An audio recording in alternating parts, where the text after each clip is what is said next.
لفظ کاش ہمیشہ ناقابل تلافی غلطیوں پر پچھتاوے کی عکاسی کرتا ہے، مگر ان پچھتاووں سے ازالے ممکن نہیں ہوتے۔ نقصان ہر حال میں اٹھانا پڑتا ہے۔ ملک صاحب کی کاوشیں ہر بار کی طرح اس مرتبہ بھی کاش پر ختم ہونے والی نہیں تھیں۔ تفتیشی مراحل سے گزرتے ہوئے نتیجے میں جو چہرہ سامنے آیا، اسے دیکھ کر ہر رشتے سے اعتبار ختم ہونے لگا تھا، اور پھر وہ نازک تعلق اس فریب کی زد میں آ گیا جسے وہ دوسروں کو دینے کی کوشش کر رہی تھی۔ عشق اندھا ہوتا ہے، لیکن غرض اندھی کے ساتھ ساتھ شاید بہری بھی ہوتی ہے، جسے کچھ دکھائی دیتا ہے نہ سنائی دیتا ہے۔ مقافات کی لپیٹ میں آنے والے عقل مندوں کی مندی عقل کی رویداد۔ کاش ایک ایسا لفظ ہے جو ہزاروں امنگوں اور ارمانوں کا خون کرتے ہوئے ایک سر داغ کے ساتھ زبان سے خارج ہوتا ہے، مگر یہ انسان کی زندگی کا ایک ضروری جز بھی ہے۔ انسانی زندگی خوشی اور غم کی ملی جلی کیفیات کا مرکب ہے، اور ہر انسان کو اپنی زندگی کے کسی نہ کسی حصے میں اس لفظ کاش سے ضرور واسطہ پڑتا ہے۔ اس تمہید کے بعد میں اصل واقعے کی طرف آتا ہوں۔ ان دنوں میں ضلع گوجرانوالہ کے ایک تھانے میں تعینات تھا۔ ایک روز میں حسب معمول تیار ہو کر تھانے پہنچا تو ایک بری خبر میری منتظر تھی۔ میری رہائش تھانے کی عمارت کے پچھواڑے واقع سرکاری کوارٹر میں تھی، اور میں نے بڑے واضح الفاظ میں اپنے تھانے کے عملے سے کہہ رکھا تھا کہ رات کے کسی بھی حصے میں کوئی بھی ایمرجنسی پیش آ جائے تو وہ لوگ بلا تکلف اور بلا دریغ مجھے سوتے سے اٹھا سکتے ہیں۔ پتہ نہیں اس معاملے میں انہوں نے مجھے زحمت دینے کی ضرورت کیوں نہیں محسوس کی تھی۔ بہرحال اطلاع یہ تھی کہ ایک قریبی گاؤں قلعہ دیدار سنگھ میں کوئی بندہ قتل ہو گیا تھا۔ میں نے حوالدار چمن شاہ کو اپنے ساتھ لیا اور ایک تانگے میں بیٹھ کر جائے وقوع کی جانب روانہ ہو گیا۔ تھوڑی دیر بعد ہم لوگ موزہ قلعہ دیدار سنگھ کے اندر تھے۔ وہ ماہ اکتوبر کے اختتامی ایام تھے۔ موسم سرما اپنے ہاتھ پاؤں سیدھے کر رہا تھا۔ یوں سمجھے کہ گلابی جاڑے کا سماں تھا اور رات اچھی خاصی ٹھنڈی ہو جاتی تھی۔ کچھ نہ کچھ اوڑھ کر سونے کو دل چاہتا تھا۔ قتل ہونے والے شخص کا نام لالی معلوم ہوا۔ لالی کا اصل نام قادر بخش تھا، تاہم وہ پورے علاقے میں لالی کے نام سے جانا جاتا تھا۔ میرے اندازے کے مطابق اس کی عمر 18 اور 20 سال کے درمیان رہی ہوگی۔ وہ ایک خوبرو اور دلکش جوان تھا کا صیغہ میں اس لیے استعمال کر رہا ہوں کہ لالی کو دیکھتے ہی مجھے یقین ہو گیا تھا کہ اس کا شمار کسی بھی قیمت پر زندہ انسانوں میں نہیں کیا جا سکتا تھا۔ لالی کی لاش بھینسوں والے باڑے میں ایک کمرے میں چارپائی پر رکھی تھی۔ اس کے سینے اور پسلیوں میں کسی تیز دھار آلے کے متعدد وار کر کے موت کے گھاٹ اتارا گیا تھا۔ اغلب امکان یہی تھا کہ آلہ قتل کوئی خنجر یا خطرناک چھری ہوگا۔ اس المناک بے کسی کی موت نے لالی کی ساری رعنائی اور تندرستی کی ایسی کم تیسی کر کے اس کی جوانی کو خاک میں ملا دیا تھا۔ مویشیوں والا وہ باڑہ جس کے اکلوتے کمرے میں لالی کی لاش پائی گئی تھی، وہ نیچی چار دیواری والا ایک عام سا باڑہ تھا جس کے کونے میں باڑے کا واحد کمرہ بنا ہوا تھا۔ میرے محتاط اندازے کے مطابق مذکورہ کمرے کا سائز 12 بائی 15 فٹ رہا ہوگا۔ کمرے کے اندر کاشتکاری سے متعلق مختلف زرعی آلات بھی رکھے دکھائی دے رہے تھے۔ ایک دیوار کے ساتھ چند بھینسیں اپنی کھرلیوں یعنی کہ کنڈلیوں پر بندھی دکھائی دے رہی تھی۔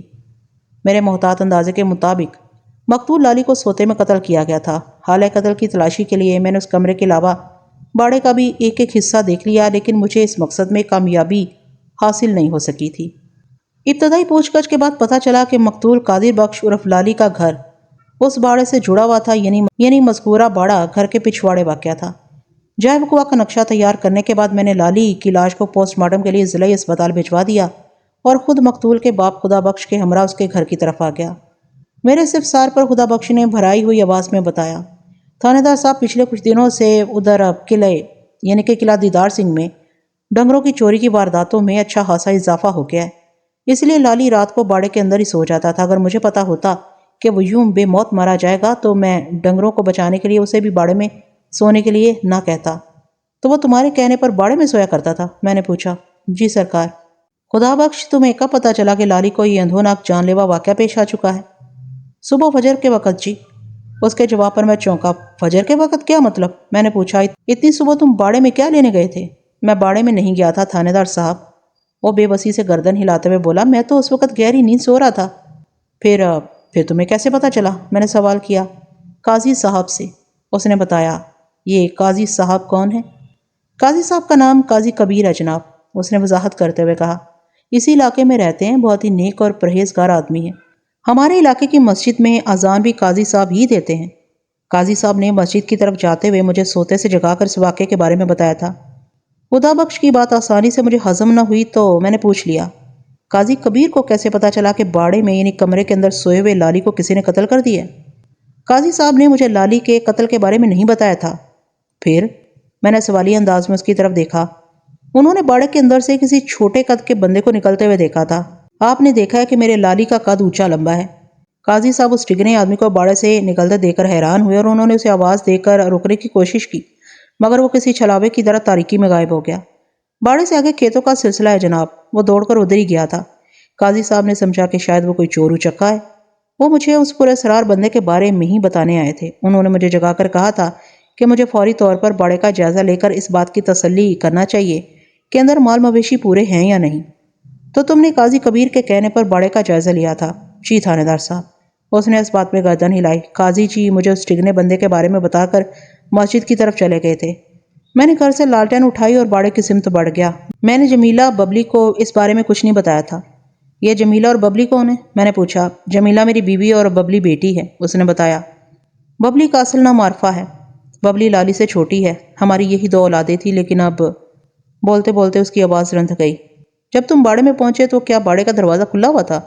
نہیں جناب، دروازہ اندر سے بند تھا۔ جیسا کہ میں نے بتایا ہے، آج کل ڈنگروں کی چوری بہت عام ہو گئی ہے، اس لیے میں نے لالی کو سختی سے تاکید کر رکھی تھی کہ رات کو سونے سے پہلے وہ دروازے کو اندر سے بند کر لیا کرے۔ اگر باڑے کا دروازہ اندر سے بند تھا تو پھر تم اندر کیسے پہنچے؟ جناب پہلے تو میں نے دروازہ کھٹکھٹایا اور زور زور سے لالی کو آواز دی۔ وہ وضاحت کرتے ہوئے بولا، لیکن اندر سے کوئی جواب نہیں آیا۔ اس صورتحال نے مجھے پریشان کر دیا۔ اسی لمحے مسجد میں فجر کی اذان ہونے لگی تو میرے ذہن میں ایک نئی بات آئی۔ کون سی نئی بات؟ وہ ذرا رکا تو میں نے پوچھا۔ دیوار کود کر اندر جانے کا خیال، اس نے جواب دیا۔ آپ نے دیکھا ہے کہ باڑے کی چار دیواری زیادہ اونچی نہیں۔ آپ نے دیکھا ہے کہ باڑے کی چار دیواری زیادہ اونچی نہیں۔ میں نے لالٹین کو 3 فٹ جلتی ہوئی اونچی دیوار پر رکھا اور چھڑاپی مار کر یعنی اچھل کر دیوار کے اوپر چڑھ گیا۔ اگلی لمحے میں باڑے کے اندر کود گیا۔ سب سے پہلے میں نے دیوار کے اوپر سے لالٹین اٹھائی، پھر دروازے کی کنڈی کھولی۔ اس کے بعد میں لالٹین تھامے لالی والے کمرے کی جانب بڑھا۔ مجھے اس بات پر حیرت تھی کہ میں نے اتنی زور سے دروازہ بجایا تھا، لیکن لالی اس کے باوجود بھی سویا رہا تھا۔ راستے میں ایک دیوار کے ساتھ مال مویشی بھی بندھے ہوئے تھے۔ ان کی تعداد پوری تھی، جس کا مطلب یہی تھا کہ قاضی صاحب نے جس ٹھگنے بندے کو باڑے سے نکل کر کھیتوں کی طرف جاتے دیکھا وہ کوئی ڈنگر چور نہیں تھا۔ ایک منٹ خدا بخش، میں نے ہاتھ کے اشارے سے اسے روکتے ہوئے کہا۔ ابھی تم نے بتایا کہ باڑے کا دروازہ اندر سے بند تھا، پھر قاضی کبیر نے اس ٹگنے بندے کو باڑے میں سے نکلتے ہوئے کیسے دیکھ لیا تھا؟ یہ تو میں نے نہیں پوچھا تھا تھانے دار صاحب، وہ الجھن زدہ انداز میں میری طرف دیکھتے ہوئے بولا۔ ٹھیک ہے، تم نے نہیں پوچھا، میں پوچھ لوں گا۔ پھر پوچھا۔ ہاں تو تم بتا رہے تھے کہ مال مویشیوں کو پورا پا کر تم مطمئن ہو گئے اور لالٹین تھامے لالی والے کمرے کی طرف گئے تھے۔ وہ دکھ بھرے لہجے میں بولا۔ کمرے میں پہنچ کر مجھ پر ایک قیامت سی ٹوٹ پڑی تھی۔ لالٹین کی روشنی میں نے لالی کی خون لاش دیکھی تو میرا دماغ گھومنے لگا۔ میرے جوان جہان لالی کو کسی نے بڑی بے دردی سے قتل کر دیا تھا۔ اس نے گلوگیر آواز میں اپنی بات مکمل کی، پھر آنکھوں میں اترنے والے آنسوں کو پوچھنے لگا۔ میں نے لالی کی لاش کا بغور جائزہ لیا تھا اور مجھے یہ اندازہ قائم کرنے میں قطعاً کوئی دشواری محسوس نہیں ہوئی تھی کہ اس بد نصیب کو سوتے میں موت کے گھاٹ اتارا گیا تھا۔ اگر حالت بیداری میں اس پر قاتلانہ حملہ ہوا ہوتا تو وہ یقیناً اپنے بچاؤ کے لیے مزاحمت پیش کرتا، اور اگر بالفرض قاتل اسے زیر کرنے میں کامیاب ہو بھی جاتا تو پھر اس خونی واردات کے نتیجے میں جائے وقوع پر ایک خاص نوعیت کی افراتفری دکھائی دینا چاہیے تھی، جو مجھے نظر نہیں آئی تھی۔ خدا بخش نے اپنے مال مویشی کو باڑے میں پورا اور صحیح سلامت پایا تھا۔ اس بات سے یہ بھی ثابت ہوا کہ لالی کا قاتل ہرگز کوئی ڈنگر چور نہیں تھا۔ خدا بخش آنسو صاف کر چکا تو میں نے پوچھا، لالی کی کسی سے کوئی دشمنی وغیرہ بھی تھی؟ نہ جی، لالی اپنے کام سے کام رکھنے والا بچہ تھا جناب۔ آج تک کسی سے اس کا معمولی سا جھگڑا بھی نہیں ہوا تھا۔ خدا بخش، میں نے اس کی آنکھوں میں دیکھتے ہوئے ہمدردی بھرے لہجے میں کہا، مجھے لالی کی اندھوناک موت کا گہرا دکھ ہے۔ میں تمہارے بیٹے کو تو واپس نہیں لا سکتا، البتہ یہ میرا تم سے وعدہ ہے کہ لالی کے قاتل کو جلد از جلد گرفتار کر کے قرار واقعی سزا ضرور دلواؤں گا۔ لیکن میں نے سانس ہموار کرنے کے لیے ذرا توقف کیا تو اس نے پوچھا، لیکن کیا؟ لیکن یہ کہ اس کام کے لیے مجھے تمہارے بھرپور تعاون کی ضرورت ہوگی۔ میں کیوں نہیں کروں گا جناب تعاون؟ وہ الجھن زدہ نظر سے مجھے دیکھتے ہوئے بولا، میرا جوان بیٹا قتل ہوا ہے، میں تو یہی چاہتا ہوں کہ اس کے قاتل کو عبرتناک سزا ملے۔ تو پھر تمہیں بتانا ہوگا لالی سے کس قسم کی عداوت تھی؟ میں نے ایک لفظ پر زور دیتے ہوئے کہا، یہ کام کسی دوست کا تو ہو نہیں سکتا۔ وہ مجھے بڑی مشکل میں نظر آیا۔ لمحاتی توقف کے بعد اس نے بے بسی سے کہا، تھانے دار صاحب، آپ چاہیں تو مجھ سے بڑی قسم لے لیں مگر یہ حقیقت ہے کہ میں لالی کے قاتل کے بارے میں کچھ نہیں جانتا۔ ٹھیک ہے، میں نے اسے پریشان کرنا مناسب نہ سمجھا، دوستانہ لہجے میں کہا، کیا تم لوگوں نے لالی کی شادی کر دی تھی؟ نہیں جی، اس نے نفی میں گردن ہلائی۔ شادی کا پروگرام اگلے سال تھا، ابھی صرف ہم نے اس کی منگنی کر رکھی تھی۔ میں نے خاص زاویے سے سوال کیا، کیا لالی کی منگیتر کا تعلق بھی قلعہ دیدار سنگھ ہی سے ہے؟ نہیں جناب، وہ محلہ گندا والا میں رہتی ہے۔ محلہ گندالا والا بھی ضلع گجرانوالہ ہی میں تھا؟ نہیں جناب، وہ محلہ گندالا والا میں رہتی ہے، اس نے جواب دیا۔ محلہ گندالا والا بھی ضلع گجرانوالہ ہی میں تھا۔ میں نے پوچھا، کیا لالی کے منگیتر کو اس واقعے کی اطلاع دے دی گئی ہے؟ نہیں سرکار، ابھی ان لوگوں کو نہیں بتایا گیا۔ میں خدا بخش سے سوال و جواب کر ہی رہا تھا کہ اس کی بیوی اور مقتول کی ماں جمیلہ بی بی اپنے بیٹے کی المناک موت کا ماتم کرتے ہوئے بیٹھک میں داخل ہوئی۔ جوان بیٹے کی موت نے جمیلہ کی ذہنی اذیت پر بہت برا اثر ڈالا تھا۔ وہ ہاتھ اٹھا اٹھا کر اور جھولی پھیلا پھیلا کر لالی کے قاتل کو بددعائیں دے رہی تھی۔ میں نے اس کے زخمی دل پر تسلی و دلاسے کا پھاہا رکھا تو تھوڑی دیر کے بعد وہ قدرے نارمل ہو گئی۔ میں نے جمیلہ بی بی سے بھی گھما پھرا کر مختلف سوالات کیے، مگر مجھے اپنے مقصد میں خطرہ کامیابی حاصل نہ ہوئی۔ میں نے ابھی تک باڑے کے اندر جو بھی تفتیش کی تھی وہ چونکہ بے نتیجہ رہی تھی، اس لیے میں اپنی کارکردگی سے قطعی غیر مطمئن تھا۔ لہٰذا میں نے باڑے کا ایک اور راؤنڈ لگانے کا فیصلہ کیا اور اپنے سامنے بیٹھے خدا بخش کی جانب دیکھتے ہوئے کہا، خدا بخش، تمہیں فوری طور پر 2 کام کرنا ہے۔ جی حکم کریں۔ وہ سوالی انداز میں مجھے تکنے لگا۔ نمبر 1، کسی کو بھیج کر قاضی کبیر کو باڑے میں بلا لو۔ میں نے کہا، میں اسے پوچھ گچھ کرنا چاہتا ہوں۔ باڑے میں کیوں جناب؟ اس لیے کہ میں یہاں سے اٹھنے کے بعد سیدھا باڑے میں جاؤں گا۔ میں نے بتایا، ابھی وہاں تفتیش کا کچھ کام باقی ہے۔ اور نمبر 2، فوری طور پر ایک بندے کو محلہ گندالا والا روانہ کر دو تاکہ لالی کی منگیتر اور اس کے گھر والوں کو خبر ہو جائے کہ یہاں کون سی قیامت ٹوٹ چکی ہے۔ جی بہت اچھا، وہ اس بات میں گردن ہلاتے ہوئے بولا۔ میں خدا بخش کے گھر سے اٹھا اور باڑے کی جانب بڑھ گیا۔ حوالدار چمن شاہ کو میں نے لالی کی لاش کے ساتھ سرکاری اسپتال روانہ کر دیا تھا، لہٰذا اب مجھے اکیلے ہی سب کچھ کرنا تھا۔ میں نے پوری توجہ سے باڑے کے اندرونی اور بیرونی ماحول کا جائزہ لیا اور بالآخر ایک سراغ میرے ہاتھ لگ گیا۔ وہ گرگابی ٹائپ کا چمڑے کا ایک بند جوتا تھا، رنگ سیاہ اور نمبر لگ بھگ 6۔ اس نمبر کا جوتا عموماً 10 سے 12 سال کی عمر کے لڑکوں کے لیے موزوں رہتا ہے۔ میں نے ابھی جس جوتے کا ذکر کیا یہ مکمل جوتے کی جوڑی نہیں تھی، بلکہ محض مذکورہ جوتے کا دایاں پاؤں تھا۔ یہ اکیلا پاؤں مجھے باڑے کی اندرونی جانب جنوبی دیوار کے ساتھ پڑا ملا تھا۔ میں نے اس چمڑے کے جوتے کے پاؤں کو اٹھا لیا اور بغور اس کا جائزہ لینے لگا۔ اتنی دیر میں مقتول لالی کا باپ خدا بخش بھی میرے پاس آ گیا اور اطلاع دینے والے انداز میں بتانے لگا، تھانے دار صاحب، میں نے ایک بندہ قاضی صاحب کی طرف بھیج دیا ہے۔ وہ قاضی صاحب کو یہاں آنے کا کہہ کر سیدھا محلہ گندالا والا جائے گا اور لالی کی منگیتر خالدہ کو اس ثانیے کے بارے میں بتائے گا۔ پھر اس کی نظر میرے ہاتھوں پر پڑی تو وہ چونک اٹھا۔ یہ آپ نے کس کا جوتا پکڑا ہوا ہے؟ یہی سوال میں تم سے پوچھنے والا تھا خدا بخش۔ میں کیا بتاؤں جی؟ وہ الجھن زدہ نظر سے کبھی مجھے اور کبھی اس جوتے کے پاؤں کو تکنے لگا۔ مجھے تو یہ کسی 10-12 سال کے لڑکے کا جوتا لگتا ہے۔ مجھے بھی ایسے ہی لگ رہا خدا بخش۔ یہ جوتے کا پاؤں مجھے تمہارے باڑے کی جنوبی دیوار کے پاس پڑا ہوا ملا ہے، اس لیے تم ہی بتاؤ گے کہ یہ کس کا جوتا ہو سکتا ہے۔ کیا واقعی آپ کو یہ جوتا باڑے کے اندر سے ملا ہے؟ وہ بے یقینی سے مجھے تکنے لگا۔ تو کیا میں تم سے غلط بیانی کر رہا ہوں خدا بخش؟ میں نے قدرے سخت لہجے میں کہا، جوتے کا یہ پاؤں تمہارے باڑے کے اندر جنوبی دیوار کے ساتھ پڑا ہوا تھا۔ آپ غلط بیانی نہیں کر رہے ہو سرکار، وہ جلدی سے نفی میں گردن ہلاتے ہوئے بولا۔ دراصل میرے گھر میں اس عمر کا کوئی لڑکا نہیں ہے نا، اس لیے مجھے بہت حیرانی ہو رہی ہے۔ مگر کیا خدا بخش؟ وہ قاضی صاحب نے بتایا تھا کہ وہ ٹھہر ٹھہر کر وضاحت کرتے ہوئے بولا کہ انہوں نے کسی چھوٹے قد کے آدمی کو باڑے سے نکل کر کھیتوں کی طرف جاتے دیکھا تھا۔ ہو سکتا ہے یہ جوتا اسی کا ہو۔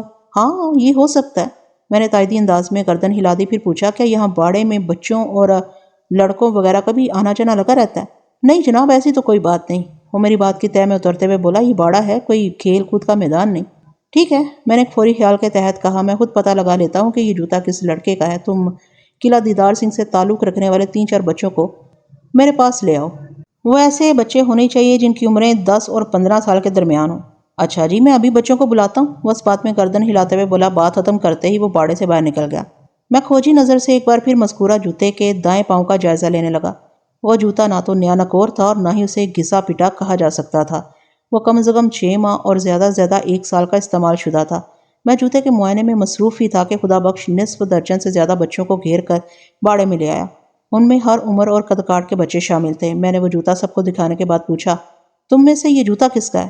مجھے امید تھی کہ ان میں سے کوئی نہ کوئی لڑکا اس جوتے کو ضرور پہچان لے گا، مگر اس وقت مجھے سخت مایوسی ہوئی جب ان لڑکوں نے اس جوتے کی شناخت سے انکار کر دیا۔ وہ جوتے کا دایاں پاؤں نہ تو ان میں سے کسی کا تھا اور نہ ہی وہ اس کے بارے میں کچھ جانتے تھے۔ اس گاؤں میں کتنے موچی ہیں؟ میں نے خدا بخش سے سوال کیا۔ ہمارے گاؤں میں صرف ایک ہی موچی ہے سرکار، خدا بخش نے جواب دیا۔ فضل دین نام ہے اس کا۔ یہ جس زمانے کا واقعہ ہے اس وقت قلعہ دیدار سنگھ ایک چھوٹا سا گاؤں ہی ہوا کرتا تھا۔ آج کل تو یہ اچھا خاصا پھیل کر ایک قصبے کی شکل اختیار کر چکا ہے۔ میں نے خدا بخش کی آنکھوں میں دیکھتے ہوئے تحکمانہ انداز میں کہا، فضل دین کو یہاں بلا لو۔ خدا بخش نے ایک سمجھدار لڑکے کو فضل دین موچی کی طرف روانہ کر دیا۔ تھوڑی دیر میں قاضی کبیر باڑے میں پہنچ گیا۔ قاضی کبیر کی عمر 40 اور 50 کے درمیان رہی ہوگی۔ وہ ایک فربا باریش شخص۔ رسمی الیکس کے بعد میں نے اس سے کہا، قاضی جی مجھے پتا چلا ہے کہ آج صبح آپ نے کسی پستہ قامت بندے کو باڑے سے نکل کر کھیتوں کی طرف جاتے دیکھا تھا۔ یہ تو آپ کو پتا چل گیا ہوگا کہ خدا بخش کے بیٹے کو کسی نے بڑی بددردی سے پچھلی رات کو قتل کر دیا ہے۔ جی تھانے دار صاحب، وہ افسوسناک انداز میں گردن ہلاتے ہوئے بولا، مجھے بہت ہی دکھ ہے اس واقعے کا۔ آپ نے لگ بھگ کتنے بجے اس بندے کو دیکھا تھا؟ وقت کا تو مجھے صحیح اندازہ نہیں جناب، اس نے بتایا۔ بس یہ سمجھ لیں کہ میں فجر کی اذان دینے مسجد کی طرف جا رہا تھا۔ اس کا مطلب ہے اس وقت بھی اندھیرا ہی تھا؟ جی بالکل، اس نے اس بات میں گردن ہلائی۔ پھر تو آپ اس بندے کی شکل نہیں دیکھ پائے ہوں گے؟ اگر اندھیرا نہ بھی ہوتا تو شاید میں اس کی شکل نہ دیکھ سکتا، وہ گہری سنجیدگی سے بولا، کیونکہ اس نے اپنے چہرے پر ٹھاٹا لگا رکھا تھا۔ اوہو، میں نے گہری سانس لی۔ اس دوران میں قلعہ دیدار سنگھ کے اور لوگ بھی باڑے میں جمع ہو چکے تھے۔ خدا بخش نے اپنے گھر سے ایک دو چارپائیاں لا کر باڑے میں بچھا دی تھی۔ ویسے بھی یہ انسانی نفسیات ہے کہ جس علاقے میں پولیس آئے لوگ سن لینے کے لیے وہاں اکٹھے ہو جاتے ہیں۔ یہاں پر تو ایک جوان جہان آدمی قتل ہو گیا تھا۔ لوگوں کا اس جانب متوجہ ہونا عین فطری امر تھا۔ قاضی صاحب، میں نے سوالات کے سلسلے کو آگے بڑھاتے ہوئے پوچھا، آپ نے اس ڈھاٹے والے ٹگنے بندے کو روکنے کی کوشش کیوں نہیں کی تھی؟ وہ مجھے دیکھ کر اتنی تیزی سے بھاگا تھا کہ اگر میں چاہتا بھی تو اس کا پیچھا نہیں کر سکتا تھا۔ مجھ میں اتنی پھرتی نہیں ہے۔ وہ اپنے ڈیل ڈول پر ایک حفت امیز نگاہ ڈالتے ہوئے بولا، ویسے میں نے اسے آواز دے کر رکنے کو کہا تھا مگر وہ رکا نہیں۔ گولی کی رفتار سے وہ کھیتوں کی طرف چلا گیا تھا۔ کیا وہ ننگے پاؤں تھا؟ میں نے اچانک پوچھ لیا۔ پتہ نہیں جناب۔ وہ عجیب سے انداز میں مجھے تکنے لگا۔ آپ نے اسے باڑے کے اندر سے نکل کر باہر آتے دیکھا تھا یا باڑے کی دیوار پھلانگ کر باہر آیا تھا؟ میں نے قاضی کبیر کی آنکھوں میں دیکھتے ہوئے پوچھا۔ خدا بخش نے مجھے بتایا کہ جناب جب وہ آپ کی اطلاع پر باڑے کی جانب گیا تو باڑے کا دروازہ اندر سے بند تھا۔ جی بس میں نے اس چھلاوے کو باڑے کی دیوار کے پاس بھاگ کر کھیتوں کی طرف جاتے دیکھا تھا، وہ الجھن زدہ انداز میں بولا۔ اگر باڑے کا دروازہ واقعی بند تھا تو پھر وہ دیوار کود کر ہی باہر نکلا ہوگا، اور یہ بھی ہو سکتا ہے کہ وہ پراسرار بندہ باڑے سے نکلا ہی نہ ہو۔ میں نے ایک مضبوط امکان کی طرف اشارہ کرتے ہوئے کہا، یہ بھی ممکن ہے وہ باڑے کے پاس کسی بری نیت سے چکرا رہا ہو اور آپ کو دیکھ کر وہاں سے فرار ہو گیا ہو۔ آپ نے اسے اپنی آنکھوں سے تو باڑے سے نکلتے نہیں دیکھا نا؟ جی ہاں، یہ بھی ہو سکتا ہے، وہ تائیدی انداز میں گردن ہلاتے ہوئے بولا۔ مجھے جتنا علم تھا وہ میں نے آپ کو بتا دیا، اس کے علاوہ مجھے کچھ اور پتہ نہیں ہے جناب۔ میں نے مزید دو چار سوالات کے بعد قاضی کبیر کو فارغ کر دیا، پھر وہاں پر موجود افراد کو جوتے کا وہ پاؤں دکھا دیا جو مجھے باڑے کے اندرونی حصے میں جنوبی دیوار کے ساتھ پڑا ملا تھا۔ سب نے باری باری غور سے اس جوتے کو دیکھا اور نفی میں گردن ہلاتے ہوئے اس سے اپنی ناواقفیت کا اعلان کر دیا۔ میں مزید تفتیش کے لیے باڑے سے باہر نکل آیا۔ قاضی کبیر، خدا بخش کے علاوہ دوسرے لوگ بھی میری تقلید میں باہر آ گئے۔ میں نے قاضی کبیر سے پوچھا، قاضی صاحب، آپ نے کس مقام سے اس بندے کو بھاگ کر کھیتوں کی جانب جاتے دیکھا تھا؟ وہ باڑے کی ایک دیوار کی طرف اشارہ کرتے ہوئے بتانے لگا، جناب جب میری اس بندے پر نظر پڑی تو وہ وہاں دکھائی دیا تھا اور مجھے دیکھتے ہی وہ تیزی سے کھیتوں کی جانب ریس ہو گیا تھا۔ قاضی کبیر نے اس چھلاوے کے دیکھنے کے حوالے سے جس جگہ کی نشاندہی کی تھی وہ مقام باڑے کی جنوبی دیوار کے نہایت ہی قریب تھا، اور دیوار کی دوسری جانب باڑے کے اندر اسی سمت سے مجھے جوتے کا وہ پاؤں ملا تھا جو اس وقت ایک معمہ بنا ہوا تھا۔ ان حالات و واقعات کی روشنی میں کہا جا سکتا تھا کہ وہ بندہ دیوار پھلانگ کر باڑے سے باہر آیا ہوگا اور اسی دوران میں اس کے دائیں پاؤں کا جوتا باڑے کے اندر گر گیا ہوگا۔ یہ ہوگا ایک دلچسپ سوال کو جنم دیتا تھا کہ جب بندہ باڑے کا دروازہ کھول کر باہر نکل سکتا تھا تو پھر کن ہنگامی حالات میں اسے دیوار پھلانگنے پر مجبور ہونا پڑا۔ پھر سب سے بڑی بات یہ کہ وہ ڈھاٹا لگا کر باڑے کے اندر کیا کر رہا تھا؟ اگر وہ کوئی مویشی چور تھا تو پھر خدا بخش کے مویشی باڑے کے اندر صحیح و سلامت کیوں موجود تھے؟ کچھ بھی تھا، لیکن میری نگاہ میں وہ ڈھاٹا پوش بہت زیادہ اہمیت اختیار کر گیا تھا۔ اگر وہ میرے ہتھے چڑھ جاتا تو لالی کے قتل کا معمہ آسانی سے حل کیا جا سکتا تھا۔ میں اس پر اسرار ڈھاٹا پوش کی تلاش میں کھیتوں کی سمت قدم بڑھانے لگا۔ مذکورہ کھیت باڑے کی جنوبی سمت میں تحت نگاہ پھیلے ہوئے تھے۔ دراصل وہ باڑہ قلعہ دیدار سنگھ کے آخری کنارے پر واقع تھا۔ اسے چند گز آگے سرسبز کھیتوں کا ایک لامتناہی سلسلہ تھا۔ قاضی کبیر نے ٹگنے ڈھاٹا پوش کو اسی طرف بھاگ کر جاتے دیکھا تھا۔ چند منٹ میں کھیتوں تک رسائی حاصل کرنے میں کامیاب ہو گیا۔ فطری تجسس مجھے کھیتوں کے اندر لے گیا۔ کھیتوں میں چاول کی تیار فصل کھڑی تھی۔ میری عقابی نگاہ نے جلد ہی وہ مقام تلاش کر لیا جہاں فصل کے ساتھ کچھ افراتفری نظر آ رہی تھی۔ یوں لگتا تھا لگتا تھا کسی بدمست ہاتھی نے کھیتوں کے اس حصے کو بری طرح روند ڈالا ہو۔ یقیناً وہ ڈھاٹا پوش اسی جانب سے کھیتوں میں داخل ہوا ہوگا۔ تھوڑا آگے جانے پر مجھے جوتے کا دوسرا پاؤں بھی مل گیا۔ یہ ایک جزوی کامیابی تھی اور اس امر کا ثبوت بھی کہ خدا بخش کے باڑے سے دیوار پھلانگ کر فرار ہونے والا بندہ اسی سمت سے کھیتوں میں داخل ہو کر کہیں آگے نکل گیا تھا۔ میں نے اس بندے کی تلاش کو فوری اور آسان بنانے کے لیے کھوجی نور محمد کو فی الفور جائے وقوع پر بلا لیا۔ نور محمد ایک تجربہ کار اور قابل بھروسہ کھوجی تھا۔ یہ کام وہ میری بنسبت زیادہ اچھے انداز میں کر سکتا تھا۔ میں پہلے بھی 2-3 کیسز میں نور محمد کی مدد حاصل کر چکا تھا اور اس نے مجھے مایوس نہیں کیا تھا۔ چونکہ نامعلوم براسرار ڈھاٹا پوش کے پاؤں کے دونوں جوتے مل چکے تھے، لہٰذا مجھے امید تھی کہ کھوجی نور محمد کو اس بندے کا کرا تلاش کرنے میں کسی دقت کا سامنا نہیں ہو سکتا تھا۔ میں کھیتوں سے نکل کر دوبارہ باڑے میں آ گیا۔ اگرچہ آسمان پر سورج موجود تھا، مگر اکتوبر کے آخری ایام میں دھوپ اپنی تپش کھو چکی تھی اور کھلے آسمان کے نیچے نقل و حرکت خاصی خوشگوار محسوس ہو رہی تھی۔ میں نے باڑے کے اندر اور باہر کھیتوں میں بھی آلۂ قتل کو تلاش کرنے کی بھرپور کوشش کی تھی، تاہم اس سعی میں مجھے کامیابی حاصل نہیں ہوئی تھی۔ کسی بھی قتل کے کیس میں آلۂ قتل کی بڑی اہمیت ہوتی ہے۔ اگرچہ اس زمانے میں فنگر پرنٹس وغیرہ اٹھانے کا رواج نہیں تھا اور نہ ہی عدالتیں فنگر پرنٹس وغیرہ کو کوئی اہمیت دیتی تھی، تاہم اعلیٰ قتل کی بازیابی پھر بھی تفتیشی امور میں بہت ہی مفید اور معاون ثابت ہوتی تھی۔ لیکن افسوس کہ چھری یا خنجر جس کی مدد سے قادر بخش عرف لالی کو موت کے گھاٹ اتارا گیا تھا، وہ ابھی تک میرے ہتھے نہیں چڑھ سکا تھا، اور اس کے ساتھ ہی ابھی تک کیس کا ایک اور پہلو بھی تشنا تھا۔ میں لالی کے قتل کے محرک تک رسائی حاصل نہیں کر سکا تھا۔ خدا بخش کا دعویٰ تھا کہ لالی کی کسی سے کوئی عداوت یا دشمنی وغیرہ نہیں تھی اور یہ بات ہضم ہونے والی نہیں تھی۔ مجھے سبب کا بھی سراغ لگانا تھا جو لالی کی زندگی کا چراغ گل کرنے کا موجب بنا تھا۔ تھوڑی دیر بعد فضل الدین موچی باڑے میں پہنچ گیا۔ اس نے مجھے نہایت ادب سے سلام کیا اور عاجزانہ انداز میں بولا، مائی باپ، مجھ سے کیا خطا ہو گئی؟ فضل الدین کی عمر 55 اور 60 کے درمیان رہی ہوگی۔ وہ سانولی رنگت کا ایک دبلا پتلا انسان تھا۔ فضل الدین عرف فضلو چاچا کی کمر قدرے جھکی ہوئی تھی۔ میں نے بغور اس کی آنکھوں میں دیکھتے ہوئے کہا، خطا بھی بتا دوں گا چاچا، پہلے تم سے کام کی بات ہوگی۔ کام کی بات؟ اس کی آنکھیں چمک اٹھیں۔ آپ مجھ سے اپنے لیے کوئی چپل یا جوتا بنوانا چاہتے ہیں؟ یہ تو میرے لیے بڑے فخر کی بات ہوگی۔ آپ حکم کریں سرکار۔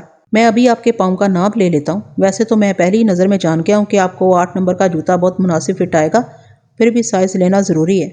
بات ختم کرتے ہی وہ میری جانب بڑھا۔ میں نے ہاتھ کے اشارے سے اسے منع کرتے ہوئے کہا، 1 منٹ فضلو چاچا۔ وہ ایک دم رک گیا اور الجھن زدہ نظر سے مجھے تکنے لگا۔ فضل الدین عرف فضلو ایک باتونی اور جھکی آدمی ثابت ہو رہا تھا۔ میں نے اس کی طرف دیکھتے ہوئے گہری سنجیدگی سے کہا، چاچا تم ہر وقت جوتے بنانے کے بارے میں ہی سوچتے رہتے ہو یا اس کے علاوہ بھی تمہارے ذہن میں کوئی اور خیال بھی آتا ہے کبھی؟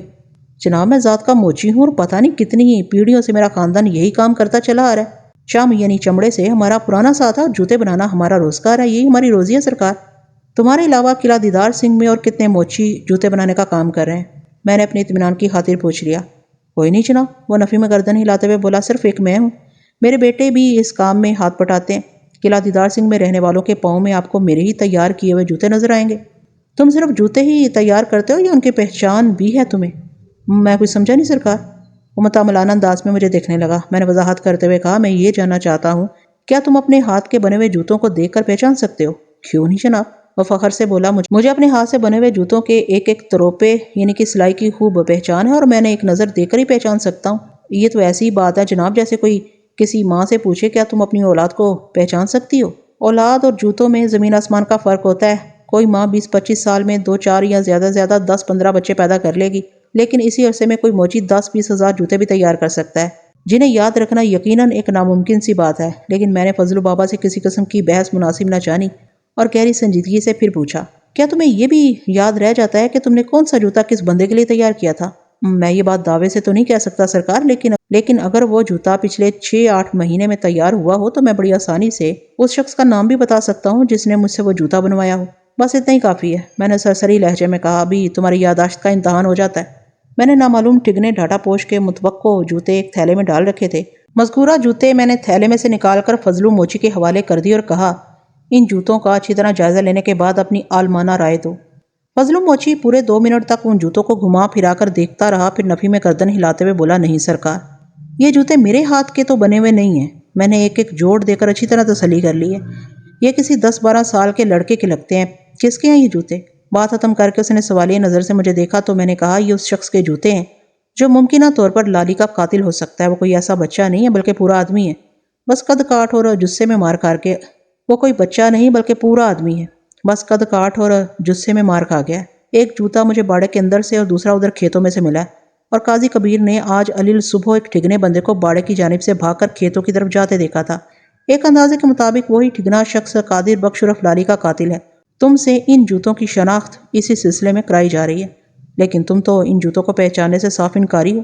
کیا تم اپنے تجربے کی روشنی میں یہ بتا سکتے ہو کہ یہ جوتے کس موچی نے بنائے ہوں گے؟ جناب پورے گوجرانوالہ ضلع میں 10,000 موچی ہوں گے، وہ معذرت خواہانہ انداز میں بولا۔ اس سلسلے میں میرا تجربہ آپ کی کوئی مدد نہیں کر سکے گا۔ میں نہیں بتا سکتا کہ یہ جوتے کس موچی کے ہاتھوں سے تیار ہوئے ہیں۔ تم نے تیار نہیں کیے، اس کا یہی مطلب ہے کہ اس ٹھگنے ڈھاٹا پوش کا تعلق دیدار سنگھ سے نہیں ہو سکتا۔ میں نے سوچ میں ڈوبے ہوئے لہجے میں کہا، مجھے اپنی تفتیش کا دائرہ قلعہ دیدار سنگھ سے باہر دور تک وسیع کرنا ہوگا۔ ادھر میری بات ختم ہوئی، ادھر پتہ چلا کہ کھوجی بابا نور محمد وہاں پہنچ گیا۔ میں نے فوراً اسے اپنے پاس بلا لیا۔ نور محمد نہایت ہی تجربے کار اور سمجھدار کھوجی تھا۔ میں نے نہایت ہی مختصر الفاظ میں اسے صورتحال سے آگاہ کیا۔ اس نے پوری توجہ سے میری بات سنی اور میرے خاموش ہونے پر بولا، ملک صاحب اگر آپ کا حکم ہو تو بسم اللہ کریں۔ بسم اللہ اگر کسی نیک کام کی ہو تو اس کے لیے حکم کی ضرورت نہیں ہوتی نور محمد۔